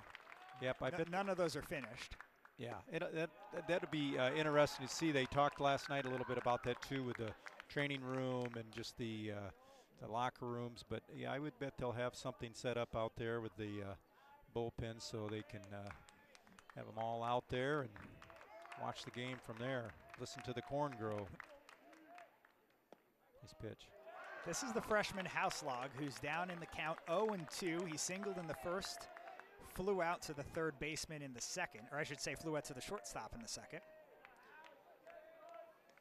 And the right-handed Houselog is a freak athlete. Those are Jeff Rapp's words. Started on the basketball team in the winter. He'll play at least 4 years of varsity baseball here. And maybe more at the college level, but he got a long way to go before that. He physically looks like a senior. He looks like an upperclassman, just his overall build and everything, and just the way he stands in that plate. Fights off the 2-strike pitch. And did I see that right today, Jack?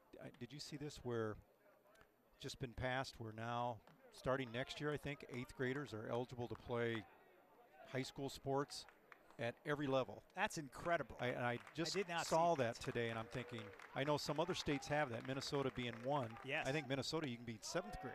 But in Iowa now, next year, any sport, not just baseball, softball, 8th graders are eligible to play high school athletics. And I suppose for rural schools, that's... Don't need them. Yeah.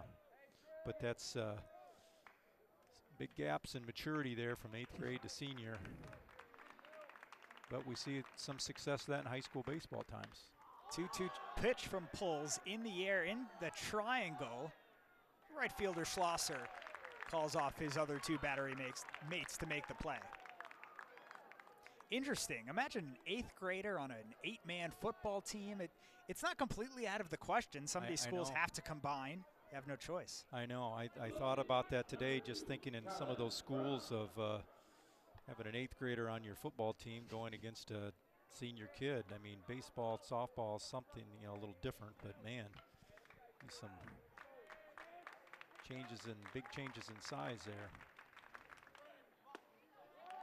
Colin Brown watches a fastball go by, and Michael Pulls He's done a nice job here, hasn't he, Jack, coming in here. As retiring the first 2 batters he's faced. Throwing strikes. Pulls his 0-1. Nice hit. Into center field, and Colin Brown is on, trying to start a 2-out rally with this team down 4-1. Nice job. Pitch right down the middle, takes it right back up the middle, and nice piece of hitting there. I know it's your job as a pitcher, Coach, but if you're Pulse and you've had to wait through a relatively long game 1, and then game 2, the sun goes down, weather gets a little bit colder, and you try to quickly warm up, get back on the hill. Is that tough, or is that tougher than maybe a 4th inning appearance in game 1? Not easy. I mean, yeah. So whatever those guys are doing just to try to stay loose and stay warm in the dugout. And, yeah, that is not an easy task, and he's been up for it here so far.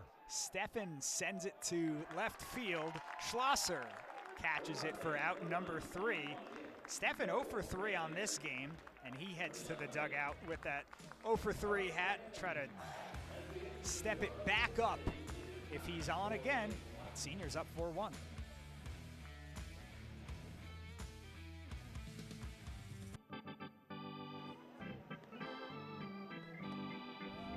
Middle of the 5th inning, so why don't we stretch with a little take me out to the ball game. Senior 4, Hempstead 1. Game 2 of a 2-game set.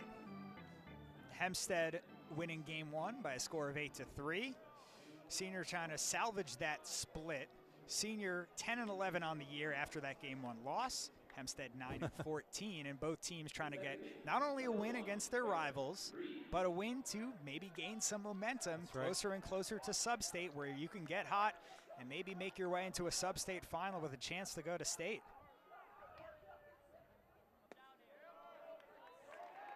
A strike to Barrett Reed. State baseball, by the way, will be broadcast right here on KCRG 9.2. Right in Cedar Rapids, 3A and 4A get to host right at home of the Colonels, so that's pretty exciting here. That'll be some fun baseball coming to town. Certainly. Barrett Reed out. This is the 3rd time he's seen Devin Hirsch. Hirsch will see number 2, 3, and 4 in the order for Senior. Reed has already singled once. He's also flown out to center field.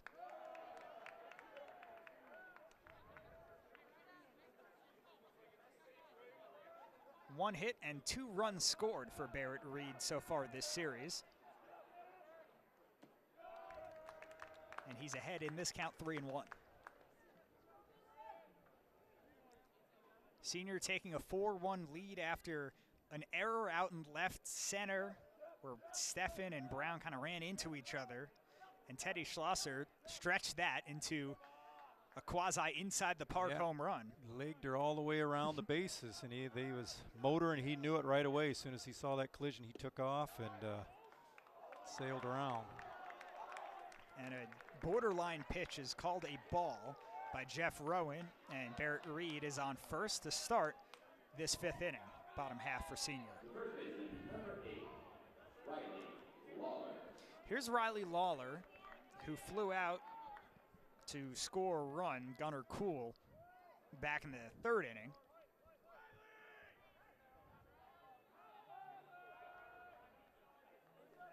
That was the Rams' 2nd run to take the lead. They have not given up the lead since. Reed is on the move.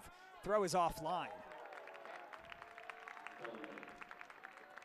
Nice job there, shows bunt, and just trying to protect that. Reed there running on the pitch and successfully steals second. Barrett Reed was stranded on second base in the 3rd inning. Let's see if Lawler can send him home with no outs, bottom of the 5th. Lawler's got good pop. Let's see if the bunt sign is on. It appears not, but home plate umpire Jeff Rowan rules no pitch. Did he call timeout, or was one of the coaches? I think it was an umpire timeout. Yep. Not sure why, but we'll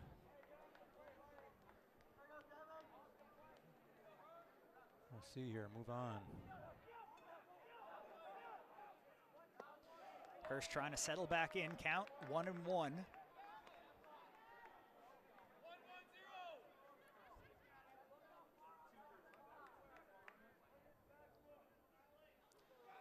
Lawler, the powerful lefty, going to play at the University of Dubuque, joining his brother Noah.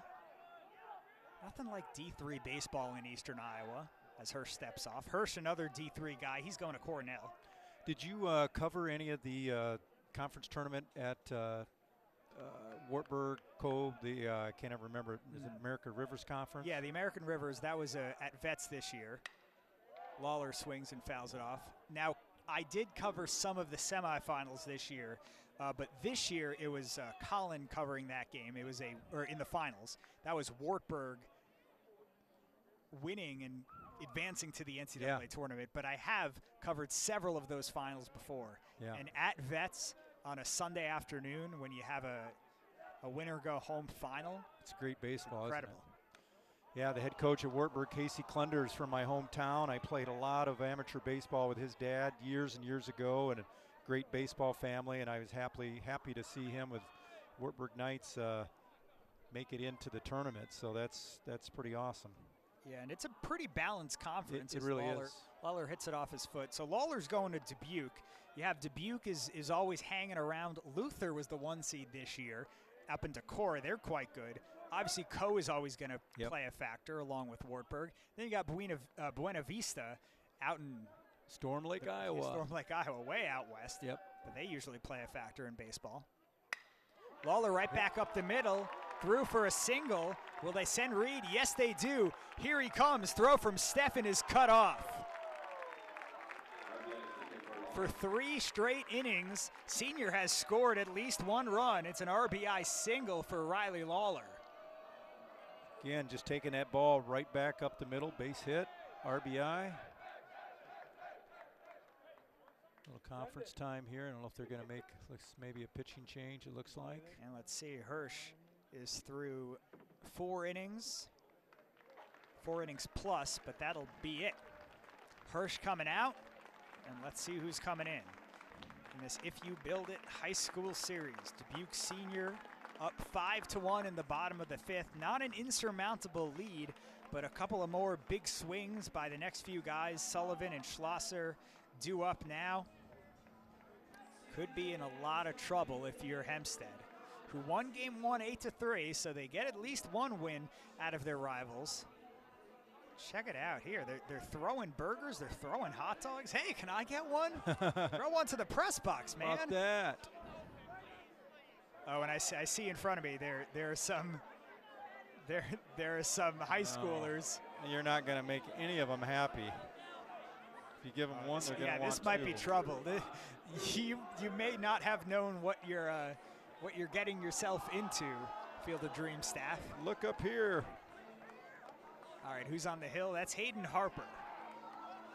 So Harper, who played second base in game 1, sat on the bench for a few innings there in game 2, but here he is warming up and trying to hold this senior, these senior bats down.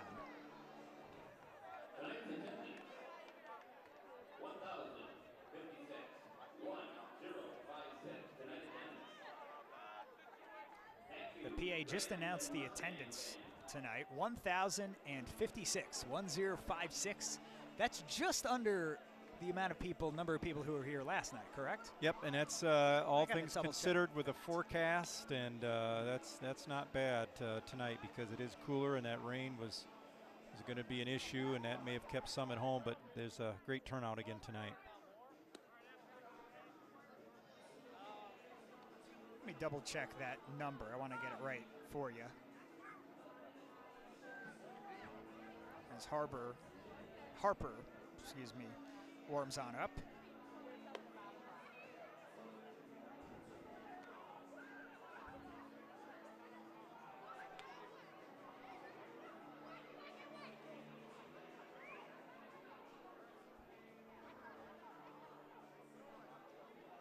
Announced attendance last night. I have the exact number for you, 1,910. So just about 900 more people showed up last night. Yep, all those local Dyersville people turned out. Cascade turned out. We had Dyersville, that's right down the road. Great Cascade's crowd, pretty close as well. Yep. Sullivan squares the bunt, pulls it back. And that just goes to show, no knock on these big schools in front of us by any means, but just goes to show how small school sports in Iowa can really attract a crowd. They do. It's always held true, and especially for baseball with Dyersville and Cascade, that's not surprising because that's a great high school rivalry as well. Sullivan lays down the bunt.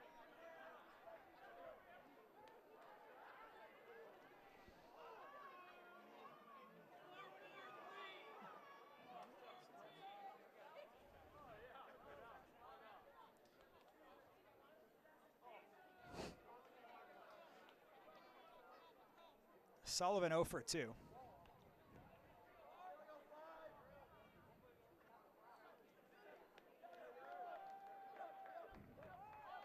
Sullivan squaring again. This time he pushes it. It's a great bunt.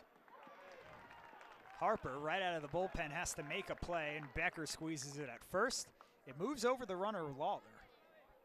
Yeah, you got an athletic pitcher there in Harper that came off the mound quickly to get that bunt because Sullivan was motoring down there. And gets that first out, but moves the runner over.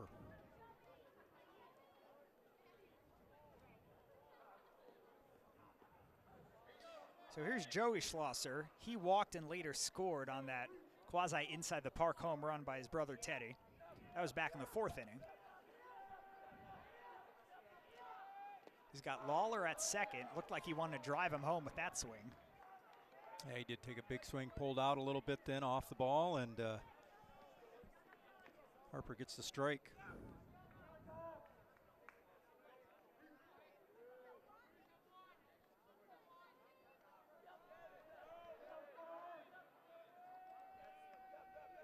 Oh, 1 from Harper. Hayden at the dish, or Hayden on the mound, I should say. Declan Harper out in right field. Hasn't had to do much in this game, too. And now all he's got to do is worry about his brother. Yep, stay awake out there and right. Anything comes his way, but 2 athletic brothers there tonight. Same with the Schlosser brothers as well. This pitch. Just inside, 2-1. Yep. We're in the bottom of the 5th. Senior scored 2 in the 3rd, 2 in the 4th, and 1 here in this inning. Harper trying to get these last 2 outs, give his team a chance. They've got 6 outs with which to work in the 6th and 7th innings.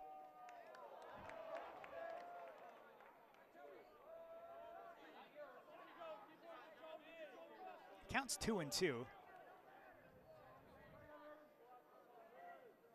I think the scoreboard operator called that last pitch a ball. Harper throws. It's fouled off.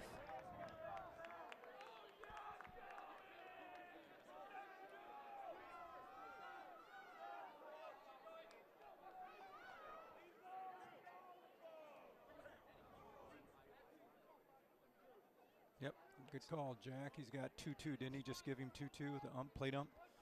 Yeah, and Joey Schlosser checked with him, Jeff Rowan, the home plate umpire. Schlosser in the air. Everybody converging. It'll be the 3rd baseman, Hayfel, making this squeeze. That one was up high, but it came down fast in a hurry. You know, I know gravity works the same on everything, but that one felt a little faster. Yeah, it's what I liked there was Harper immediately as Hayfel came off 3rd to go make the catch. He's going to the base. You know, it's that whole thing of someone's got the ball, someone's got the base, someone's got backup, good and rotation. Everybody moving there, and that's, you know, just good baseball there.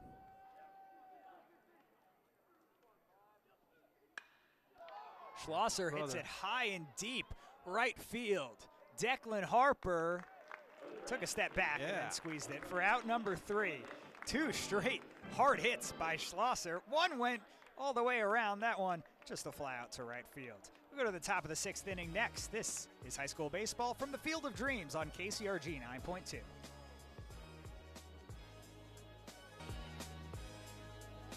Welcome back to the Field of Dreams. Game 2 of a 2-game set. We're on the top of the 6th inning. Senior 5, Hempstead 1. And the Mustangs trying to cut into that lead. They won game 1 8-3. Senior looking to salvage a split. Hayden Harper came in the 5th inning, got 3 outs. I just noticed our coach going out to the bullpen cut that time. He took a shortcut. I think they ought to bring him back and make him go all the way around the long way. Yeah, no cutting corners. That's what he'd tell his students. He's like, hey, it's between innings. I can do that.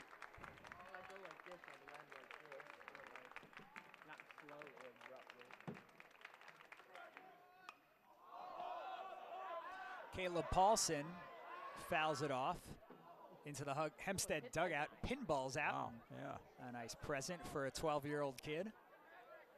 Oh, and he gives it to a little kid. That's How great. about that? That's great. Now she's like, what do I do with it? Do I have to give it back? I don't think so. What do I do? It's high school ball. Maybe. Nobody's coming now. She's going to take it down to the dugout. Let's see. Paulson behind 0-1 to Michael Pulse. Bounced it in. Just turning it in. There it goes. That's a model citizen right there. Yeah.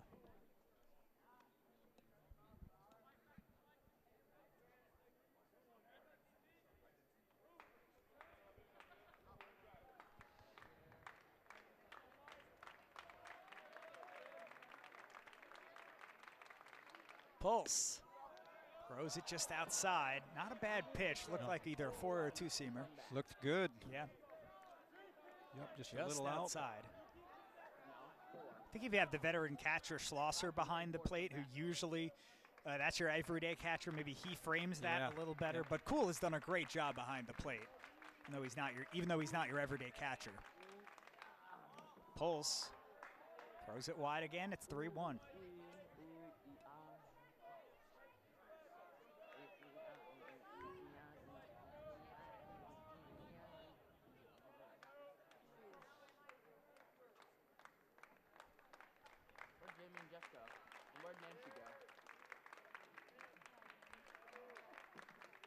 Where'd 3-1 from Pulse.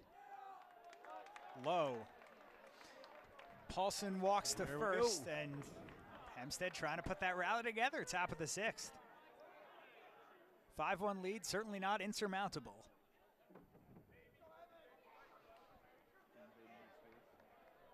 Paulson runs back to the dugout. We'll get a courtesy runner. Henry Maloney coming in at first. Or coming in to stand on first, I should say, running for Paulson, who's the catcher.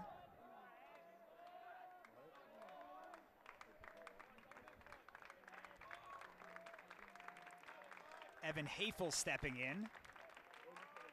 First pitch to him, just inside.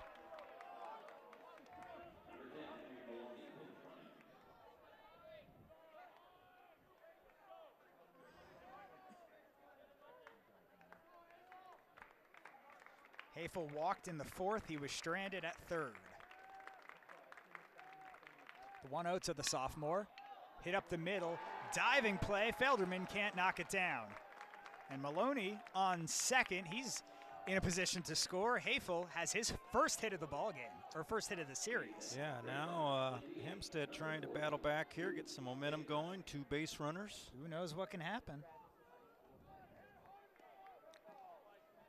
Baker came last time, has hit that monster fly ball out to left. I believe that he didn't miss it by much. Hit it to the warning track, hit it a long ways.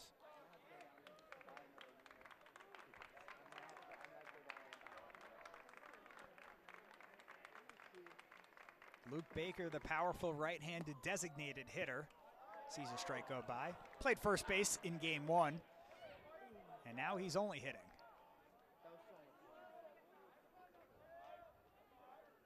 Pulse in a decently big spot. His team up 4, the tying run on deck with no outs here in the 6th. 0-1.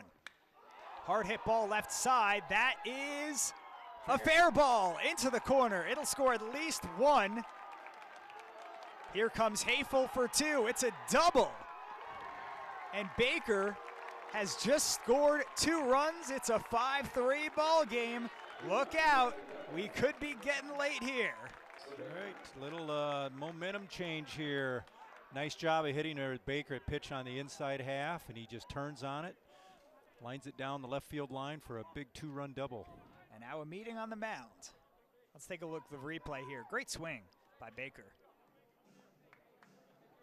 I don't think that's a home run in most Iowa high school ballparks, but it's certainly close. Maybe it hits the top of the wall. Well hit, that's for sure. It's 335 distance out to the corner, 385 in left center, and 400 even out in deep center field. A meeting on the mound, you figure you leave Pulse in. He's only pitched 1+. And there's still plenty of space you have, up 5-3, although the tying run is up to bat. I think Coach Rapp, they're going to run for Baker here, it looks like. And I think Senior, you know, obviously just trying to regroup, calm the troops down, and just remind people, hey, look, we got a 2-run lead. Tying runs at the plate, and we got to get outs here. We need 6 outs to finish this.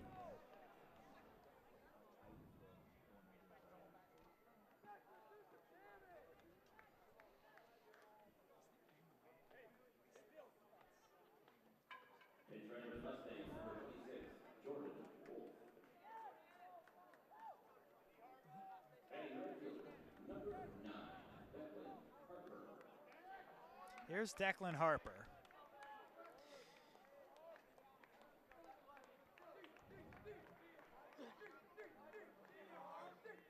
Pinch runner in, that's 26. Jordan Wolf in for Baker. Wolf, who pitched in game 1, has plenty of speed. And those long legs would do him well. The ball's hitting the outfield. Try to make this a 1-run ball game. Yeah, we still have no outs on the board. Declan Harper doubled in the second. He was stranded at third at the time. The pitch from Pulse. On the ground, no, it was hit, and they rule it fair, so it works as a sacrifice. Wow, I thought that was a foul ball. Again. Yeah, a swinging bunt, but I have no idea what happened there. We didn't. So a 2-3 put out, but works as a sacrifice just fine. Yeah, I just didn't see it. I don't know what happened. I saw the swing, but well, works like a bunt though. Now let's see. Here we got a 5-3 ball game. Seniors playing middle infield is back corner. Only third is in. Lawler starting to cheat in a little bit. Hard hit ball to third, and now we're in a rundown. Reed to the catcher, Cool, got him. Somehow he made the tag on Wolf. Wolf has his hands up like, did he really tag me? Yes, he did, said Jeff Rowan.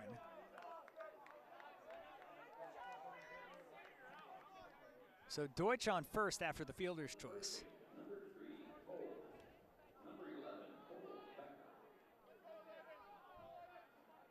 Tough play, you're hung up. That third baseman's in tight, ball's hit sharp, and you're stuck. And Senior gets a big out there of this 2-run lead. Tying run still at the plate. It's Cole Becker.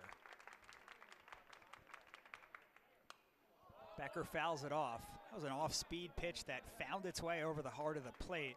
And if you're Michael Pulse, you'd breathe a sigh of relief. That's right. Yeah, that's he got away with that one, and Becker waited a little bit longer. He could have poked that ball out into right center, but gets that first strike.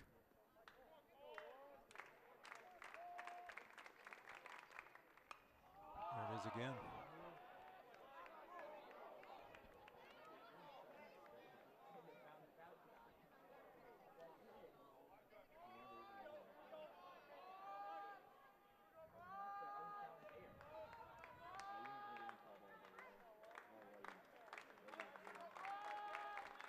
Pulls ahead in the count with 2 outs.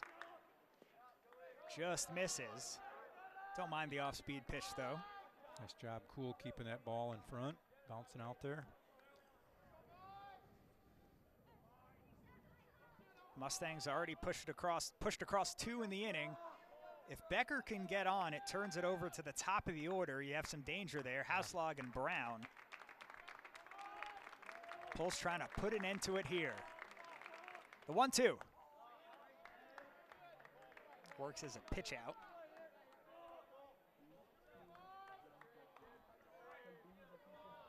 Deutsch doesn't have a ton of speed at first. The name of the game here for Hempstead is to just move the line along and get it back to the top of the order. That's exactly right. Becker is granted time. 2 balls, 2 strikes, 2 outs. I think of all the games we've done this year, tonight is the most that I've seen batters ask for and been granted time in both games. And there's been a lot of it tonight.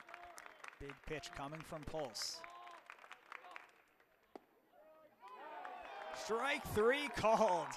Tied him up with an off-speed pitch at the knees, and Senior holds that 5-3 lead. They're holding on tight as we go to the bottom of the 6th inning.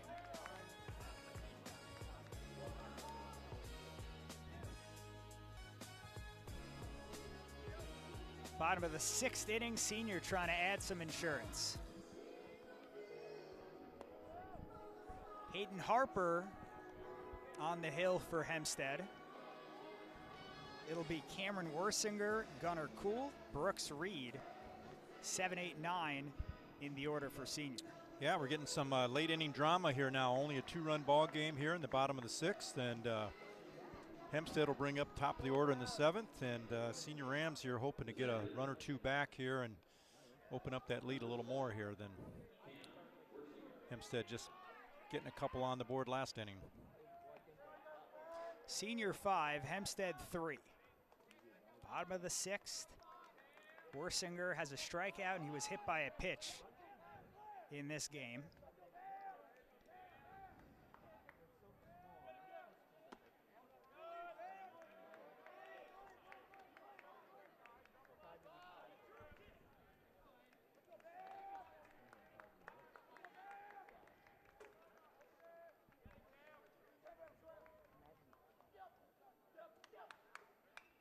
This is Hayden Harper's 2nd inning of work. He came in from the bullpen after playing second base in game 1.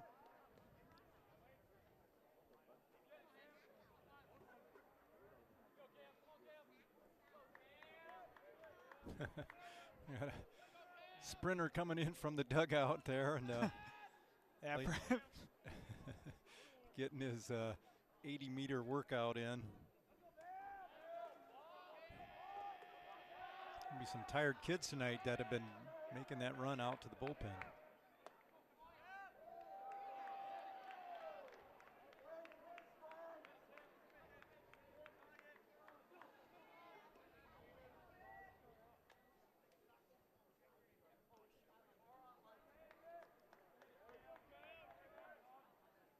Here's Hayden Harper's 2-1, swing and a miss. Good pitch, good swing, but he was just over it. That's right, yep. Just nice pitch there to get that 2nd strike.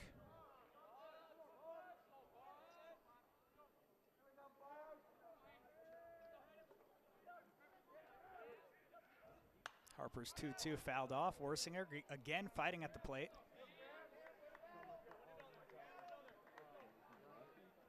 Last time we got to see Wersinger show off some of that speed when he was on the bases.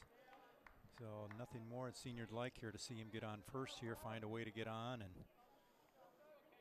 use that speed to get another run in. 2 balls, 2 strikes. Wersinger hits it hard into the corner and right. That's down, and it'll be extra bases. Wersinger heading to 2nd.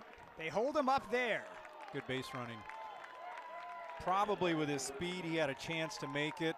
Nobody out. You don't want to make that first out at 3rd. He did a great job after he got about halfway around. He picked up his coach right away, put the brake sign on, and he coasts into 2nd with a leadoff double here. Nice, nice all the way around with the base running and hitting there.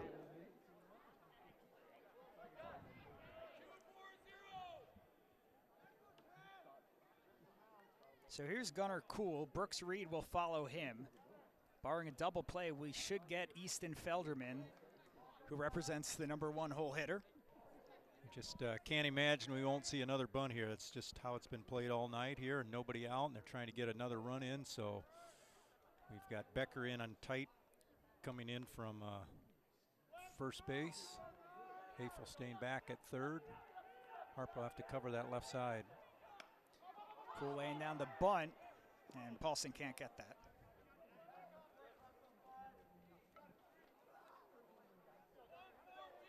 You have athletic pitchers that can move like Harper. That just, in these situations, makes things easier. You can just cover so much more ground that way.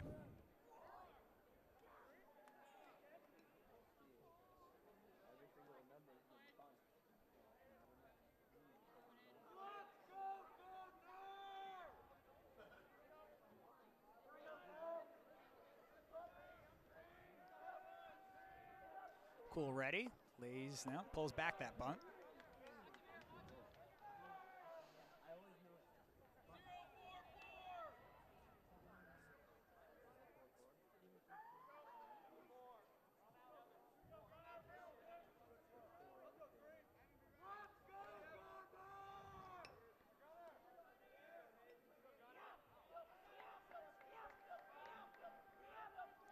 One. They throw back to second. Wersinger. Oh, he got hit by the ball. He did. Wow, Paulson with a strike down there to second, and that little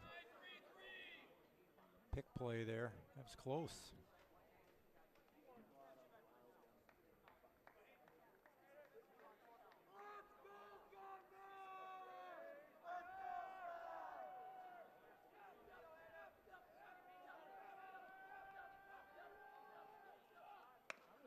Bunt. He finally lays down the bunt, and it was well worth the wait. A good push bunt up the right side. Wersinger to third.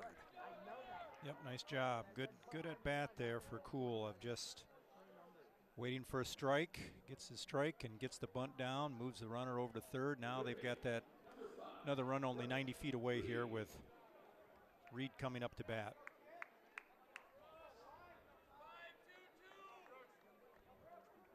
Now we see Hempstead bringing everybody in the infield in. Trying to cut that run off here.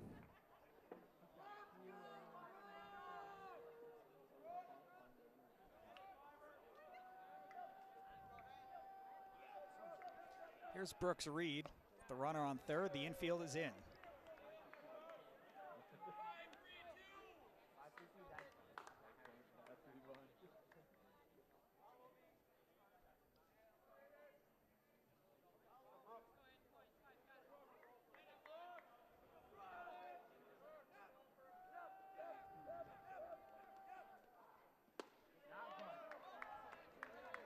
Nice pitch.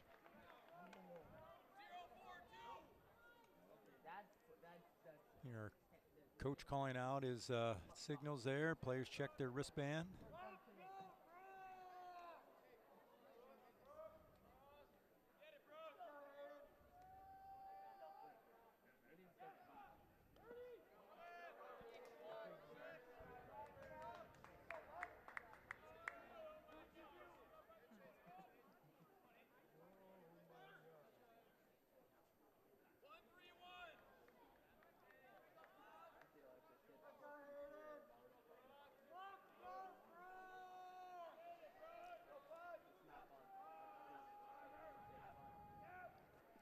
Reed fighting in this at bat, 2-2. Yep, nice swing on that. Fouls it straight back.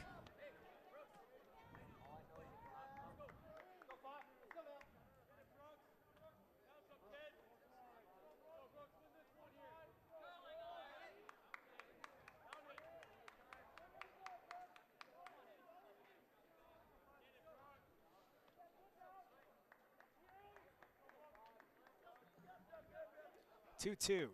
Reed swings late. And there's out number 2. Yeah, that's a biggie with that run on third. Now infield can go back. We got a good hitter and Felderman coming up, but there's 2 outs. Ground ball play be at first.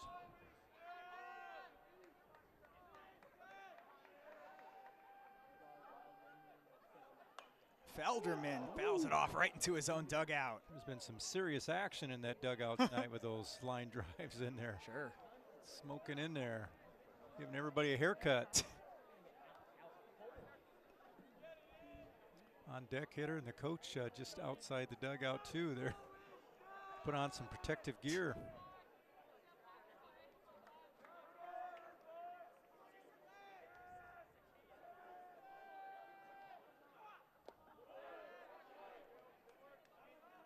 Count even at 1. Felderman, 2 lineouts and a flyout. He'd love to get his first hit, give his team a little bit more insurance, up just 2 runs in the bottom of the 6th. Yeah, it's a big run out there.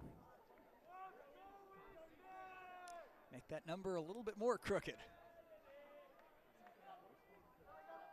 Harper ready. Here it comes. There's a strike on the inside corner. Good looking pitch.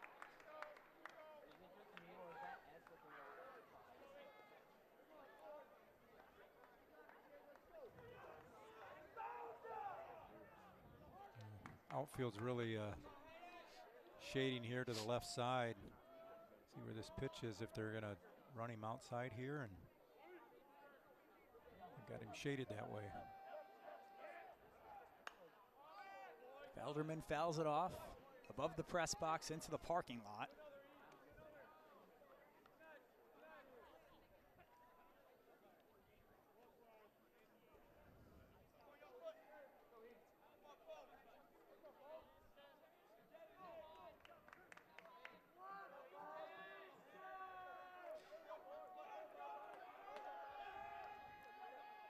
One ball, 2 strikes. Just a little bit low, 2-2. Yeah, just down just a little bit, not much, but just enough. That's we got a big 2-2 pitch here. Big one with Felderman trying to extend the inning. Worsinger stands on 3rd. Pitch in the air, 1 high hop, and Deutsch throws to 1st just in time. All right, last chance for Hempstead, down by 2, top of the 7th inning, coming up next on KCRG 9.2.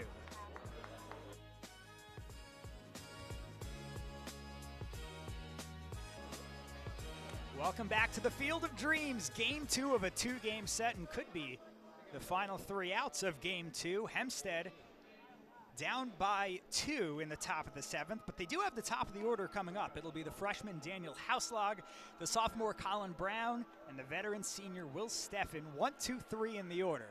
And facing Will Miller, tall, lanky right-hander for senior.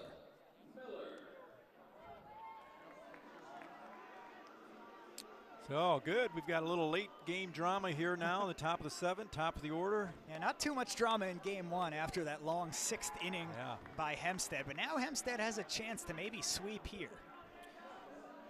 And Miller, we talked about in Game 1, has some good numbers with saves, and that stayed, and had a rough outing in that first Game 1, and now he gets an opportunity here to come back and get that taste out of his mouth and try to close this game down for the Rams.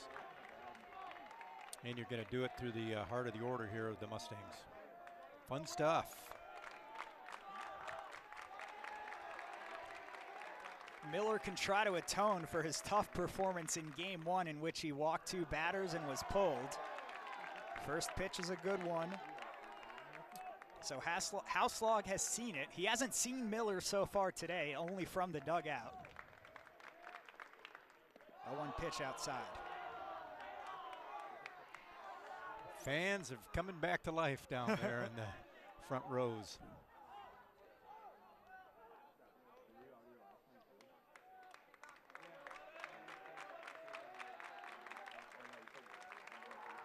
Hempstead faithful trying to get their team back into it. It's inside, 2-1 to Hauslag. Chance for a freshman to make an early signature career-defining play. Now, he can't tie this ball game, but he can certainly start a rally. 2-1 on the ground. Reed, long throw over, and a nice easy stretch by Lawler.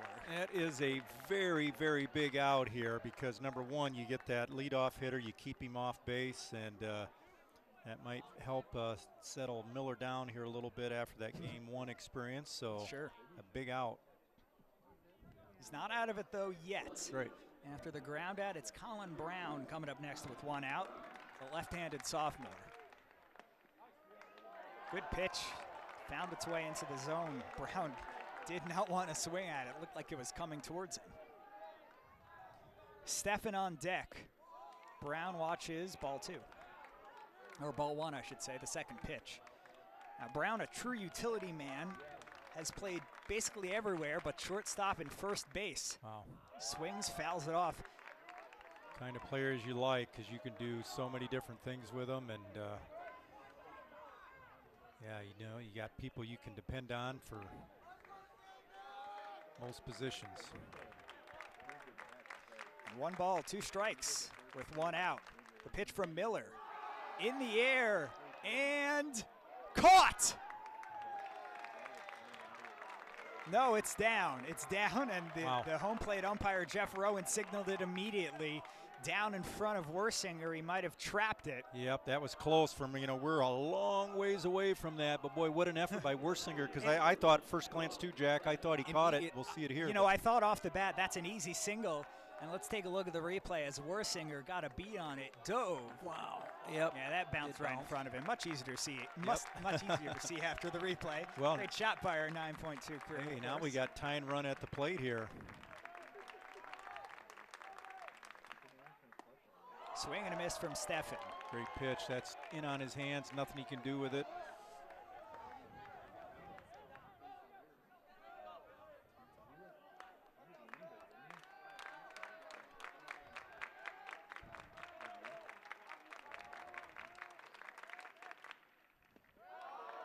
That's slow. Steffen immediately puts his hand up, says, "Nuh-uh, Colin, don't go yet." Yep. You got that run at the plate's the biggie, so you don't want to have somebody run yourself into an out here, so need base runners. Brown and Steffen pretty quick, but you know Reed and Felderman would love to turn that double play. 2-1. Chance for Hempstead to steal not 1 but 2 games against their rivals, Senior. Should they tie this game up or take the lead, Senior will bat in the bottom of the 7th. Oh boy, here we go, 3-1. Senior, by the way, would have 2, 3, and 4 due up in the 7th.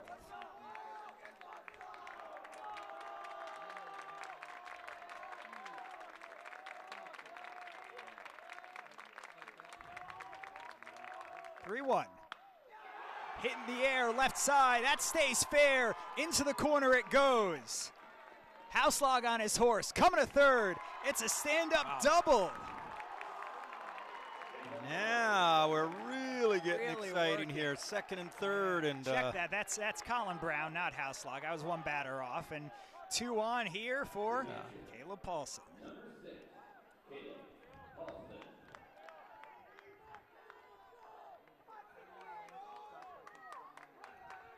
Nice piece of hitting, pulling those hands through on that inside, driving it down the left field line, and now that tying runs at second base.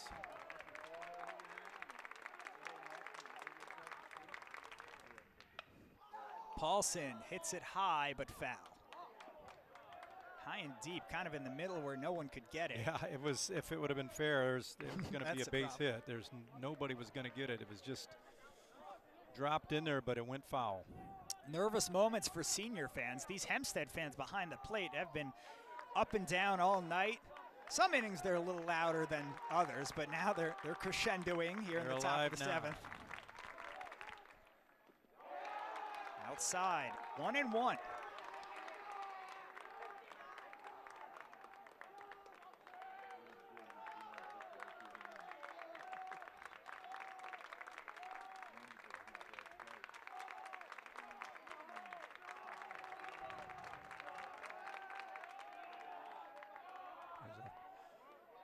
Yeah, I'm just seeing a lot of that tonight. I'm surprised with the emphasis being on keeping the game moving and keeping along. There's been so many times asked for and time granted, so it's just it's been interesting to see that here tonight, because I just have not seen it all year as much anymore. Paulson watches it go by. That's a tough pitch to hold up on as it comes in slowly, but it really drops out.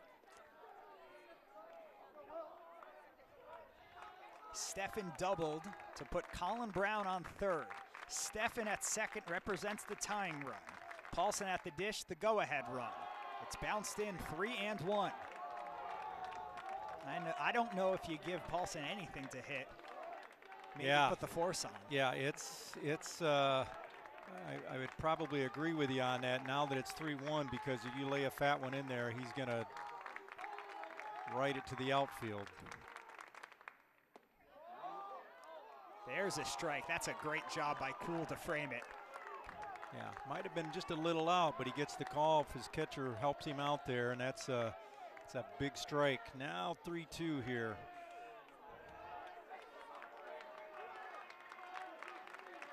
Full count with 1 out. Paulson represents the go-ahead run in the top of the 7th in this rivalry game at the Field of Dreams. Hits it hard on the ground. Oh, it's off the runner's foot. Dead ball, going to bring that runner back. He's out. Wow. Oh, that's a big play. That's incredible. And you called it right away, Coach. You knew it right away, and the home plate umpire, Jeff Rowan, says, bring him back. That's a dead ball. Wow. So that's takes a run off the board. Adds an out to that. So Stephan is out. Brown goes to third, but it is a single for Paulson. So, yeah, first and third now here with 2 outs. Wow. And if Felderman fields that cleanly, it's a run. Yes. For sure. Yep. So now we're at first and third. Boy, that's a game changer, because it takes that runner out of there. Scoring position at second. It looks like we got a different runner coming on here. Couldn't see the number though.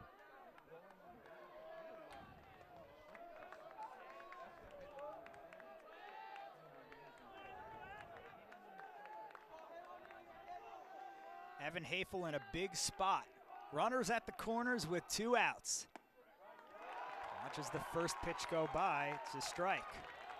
The Hempstead fans might have thought that's a ball. It looks like Jordan Wolf at first. Is it? The pinch runner. Oh, nice pitch. Another one going by. It's 0-2, and just like that, we are 1 strike away from pay dirt.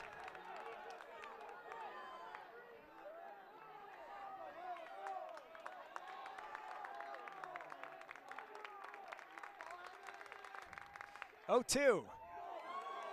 Ooh, just a little bit low. Miller thought he had it. He did. He was ready to go. Celebrate a Game 2 win. Chest bump with his catcher there, but here we go, another pitch. Hafel trying to fight. 1-2, 2 outs, top of the 7th. Ooh. Fouled it off. Man, that's a nice piece of hit, and just to get a piece of that to stay alive, because I thought it was by him, and he still got a piece of it.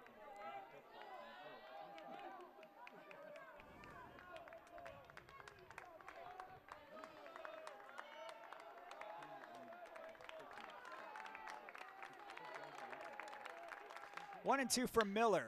Oh, in the air, center field, down for a base hit. Wow. A huge RBI single from Evan Hafel, who singled in each of the last 2 at-bats. And this time, Colin Brown comes home. How big is that? The play before with the dead ball, with it hitting the runner and causing the out. Otherwise, we'd be at a tie ball game right now. Yep. Holy cow.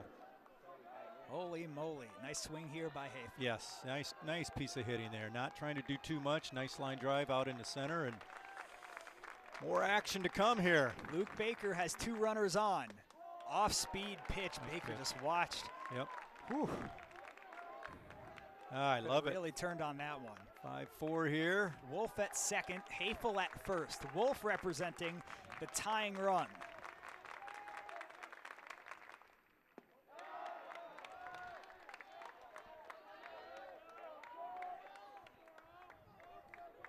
We appreciate everybody joining us for our broadcast of high school ball on KCRG 9.2, late into the evening on Friday. 2-1. A tale of 2 sections. You have the student section in the first row, and then in row 4 you have a few seniors, senior fans. Baker ready, Miller ready. Here it comes. There's a ball just outside. Yeah, that's 3-1, another borderline pitch. Yeah, Miller's visibly upset with that. These last two calls. Coach is yelling at umps. We got all kinds of drama going on here. 3-1.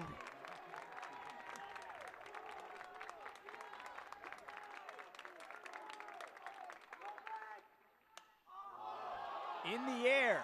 Oh, this play. could do it. Foul territory. Back. Cool can't find it.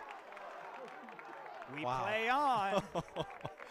Oh man, that ball, that spin on it, brings it back, and Cool overruns it. And Miller was laying off of it. Probably should have been a little more aggressive there going after it. A little conference here now to try to calm the nerves here a little bit. 3-2, 2 outs.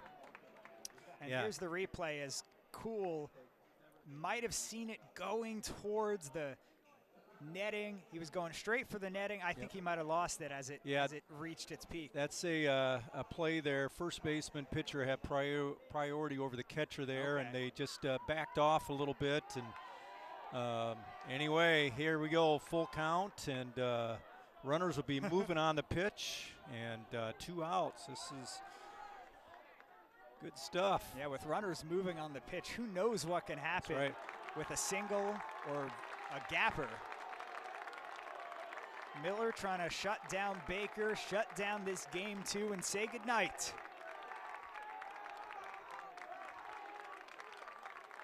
The payoff pitch. Inside, ball 4, bases are juiced, and a huge spot for Declan Harper. A huge walk for Baker. And what is happening here? Arguments here from Coach Tyler Soigling. Running the risk of getting tossed here. Soigling fighting for his guys. Assistant coach needs to come out and pull him off. Boy, a massive walk from Baker. That's some major restraint here, our umpiring crew, because they could have tossed him, and the assistant coach needed to come out and pull him off for sure. But here we go, bases loaded. Wow. And Declan Harper, how about this? Harper with a double to score the first run, or to drive in the first run for Hempstead, as Hayden Harper comes in to pinch run for Baker. Wow, now we got that go-ahead run at second, and it's getting real interesting here at the Field of Dreams. It's getting tense everywhere. Not over yet, though. Declan Harper's played well tonight, but he's only a .211 hitter. Will Miller trying to shut him down. That .211 number is coming into the series. Yeah, but he's a tough out. He's an athletic kid. He can run. He puts the bat on the ball, so it's like got to make the plays here.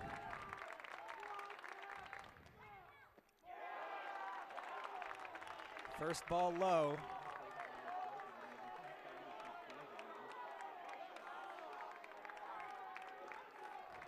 Hempstead fans louder than they've ever been. 2-0. Now, no matter what happens, this game won't be over for Senior. They've got Barrett Reed, Riley Lawler, and Drew Sullivan coming up potentially in the bottom of the 7th. It's 3-0.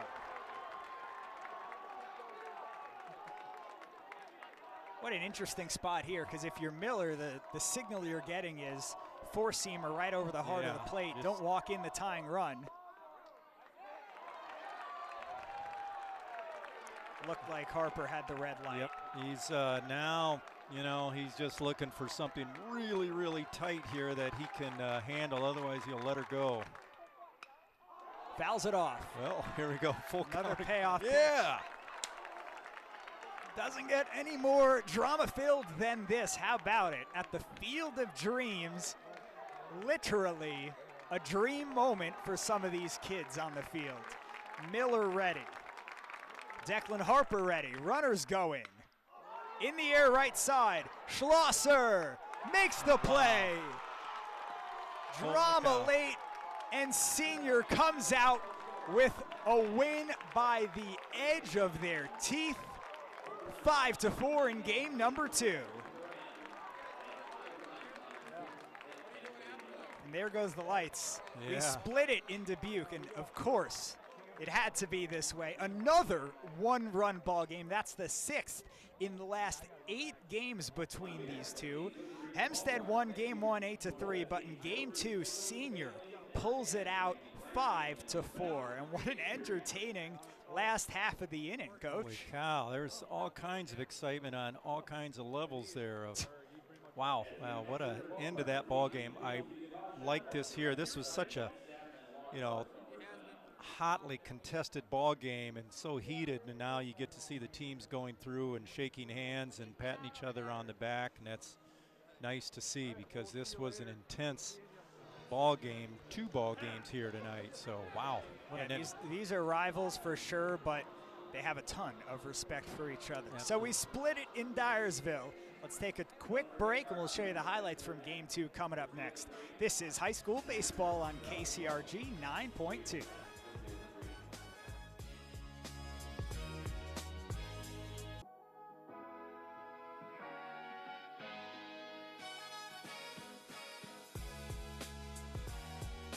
A lot of respect shown out behind or in front of home plate from those head coaches, Tyler Soigling and Jeffrey Rapp, with a combined 20 years at the helm of their respective teams, decades more in professional college and high school baseball. And we split things, of course we split things, in this heated Dubuque cross-city rivalry that has been so close.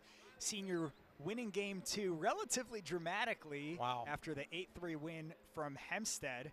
And we'll take a look at some of those highlights from Senior and Hempstead in game number 2. It looked like it was going to be Hempstead again as they get out in front after the Declan Harper RBI double. Luke Baker hustling on home. Senior, though, was able to fight back. They got a little lucky. Let's call it a spade a spade. They got a little lucky, but they put the ball in play, and that's all you can really do. Scoring 2 in the 3rd. Riley Lawler's sacrifice fly, scoring Gunnar Cool as he crushed it deep to left. Plenty of space here. The real problems, though, came when Teddy Schlosser came to bat and hit it high and deep to left center field, causing a bit of a collision there in left center. Yep, and this, I believe, is it right here.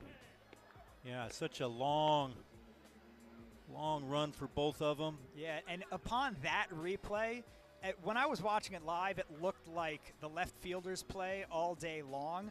But upon that replay, it looked like Stefan was tracking it the whole time, and he just ran into his left fielder, Brown. So you're glad to see both of those guys okay.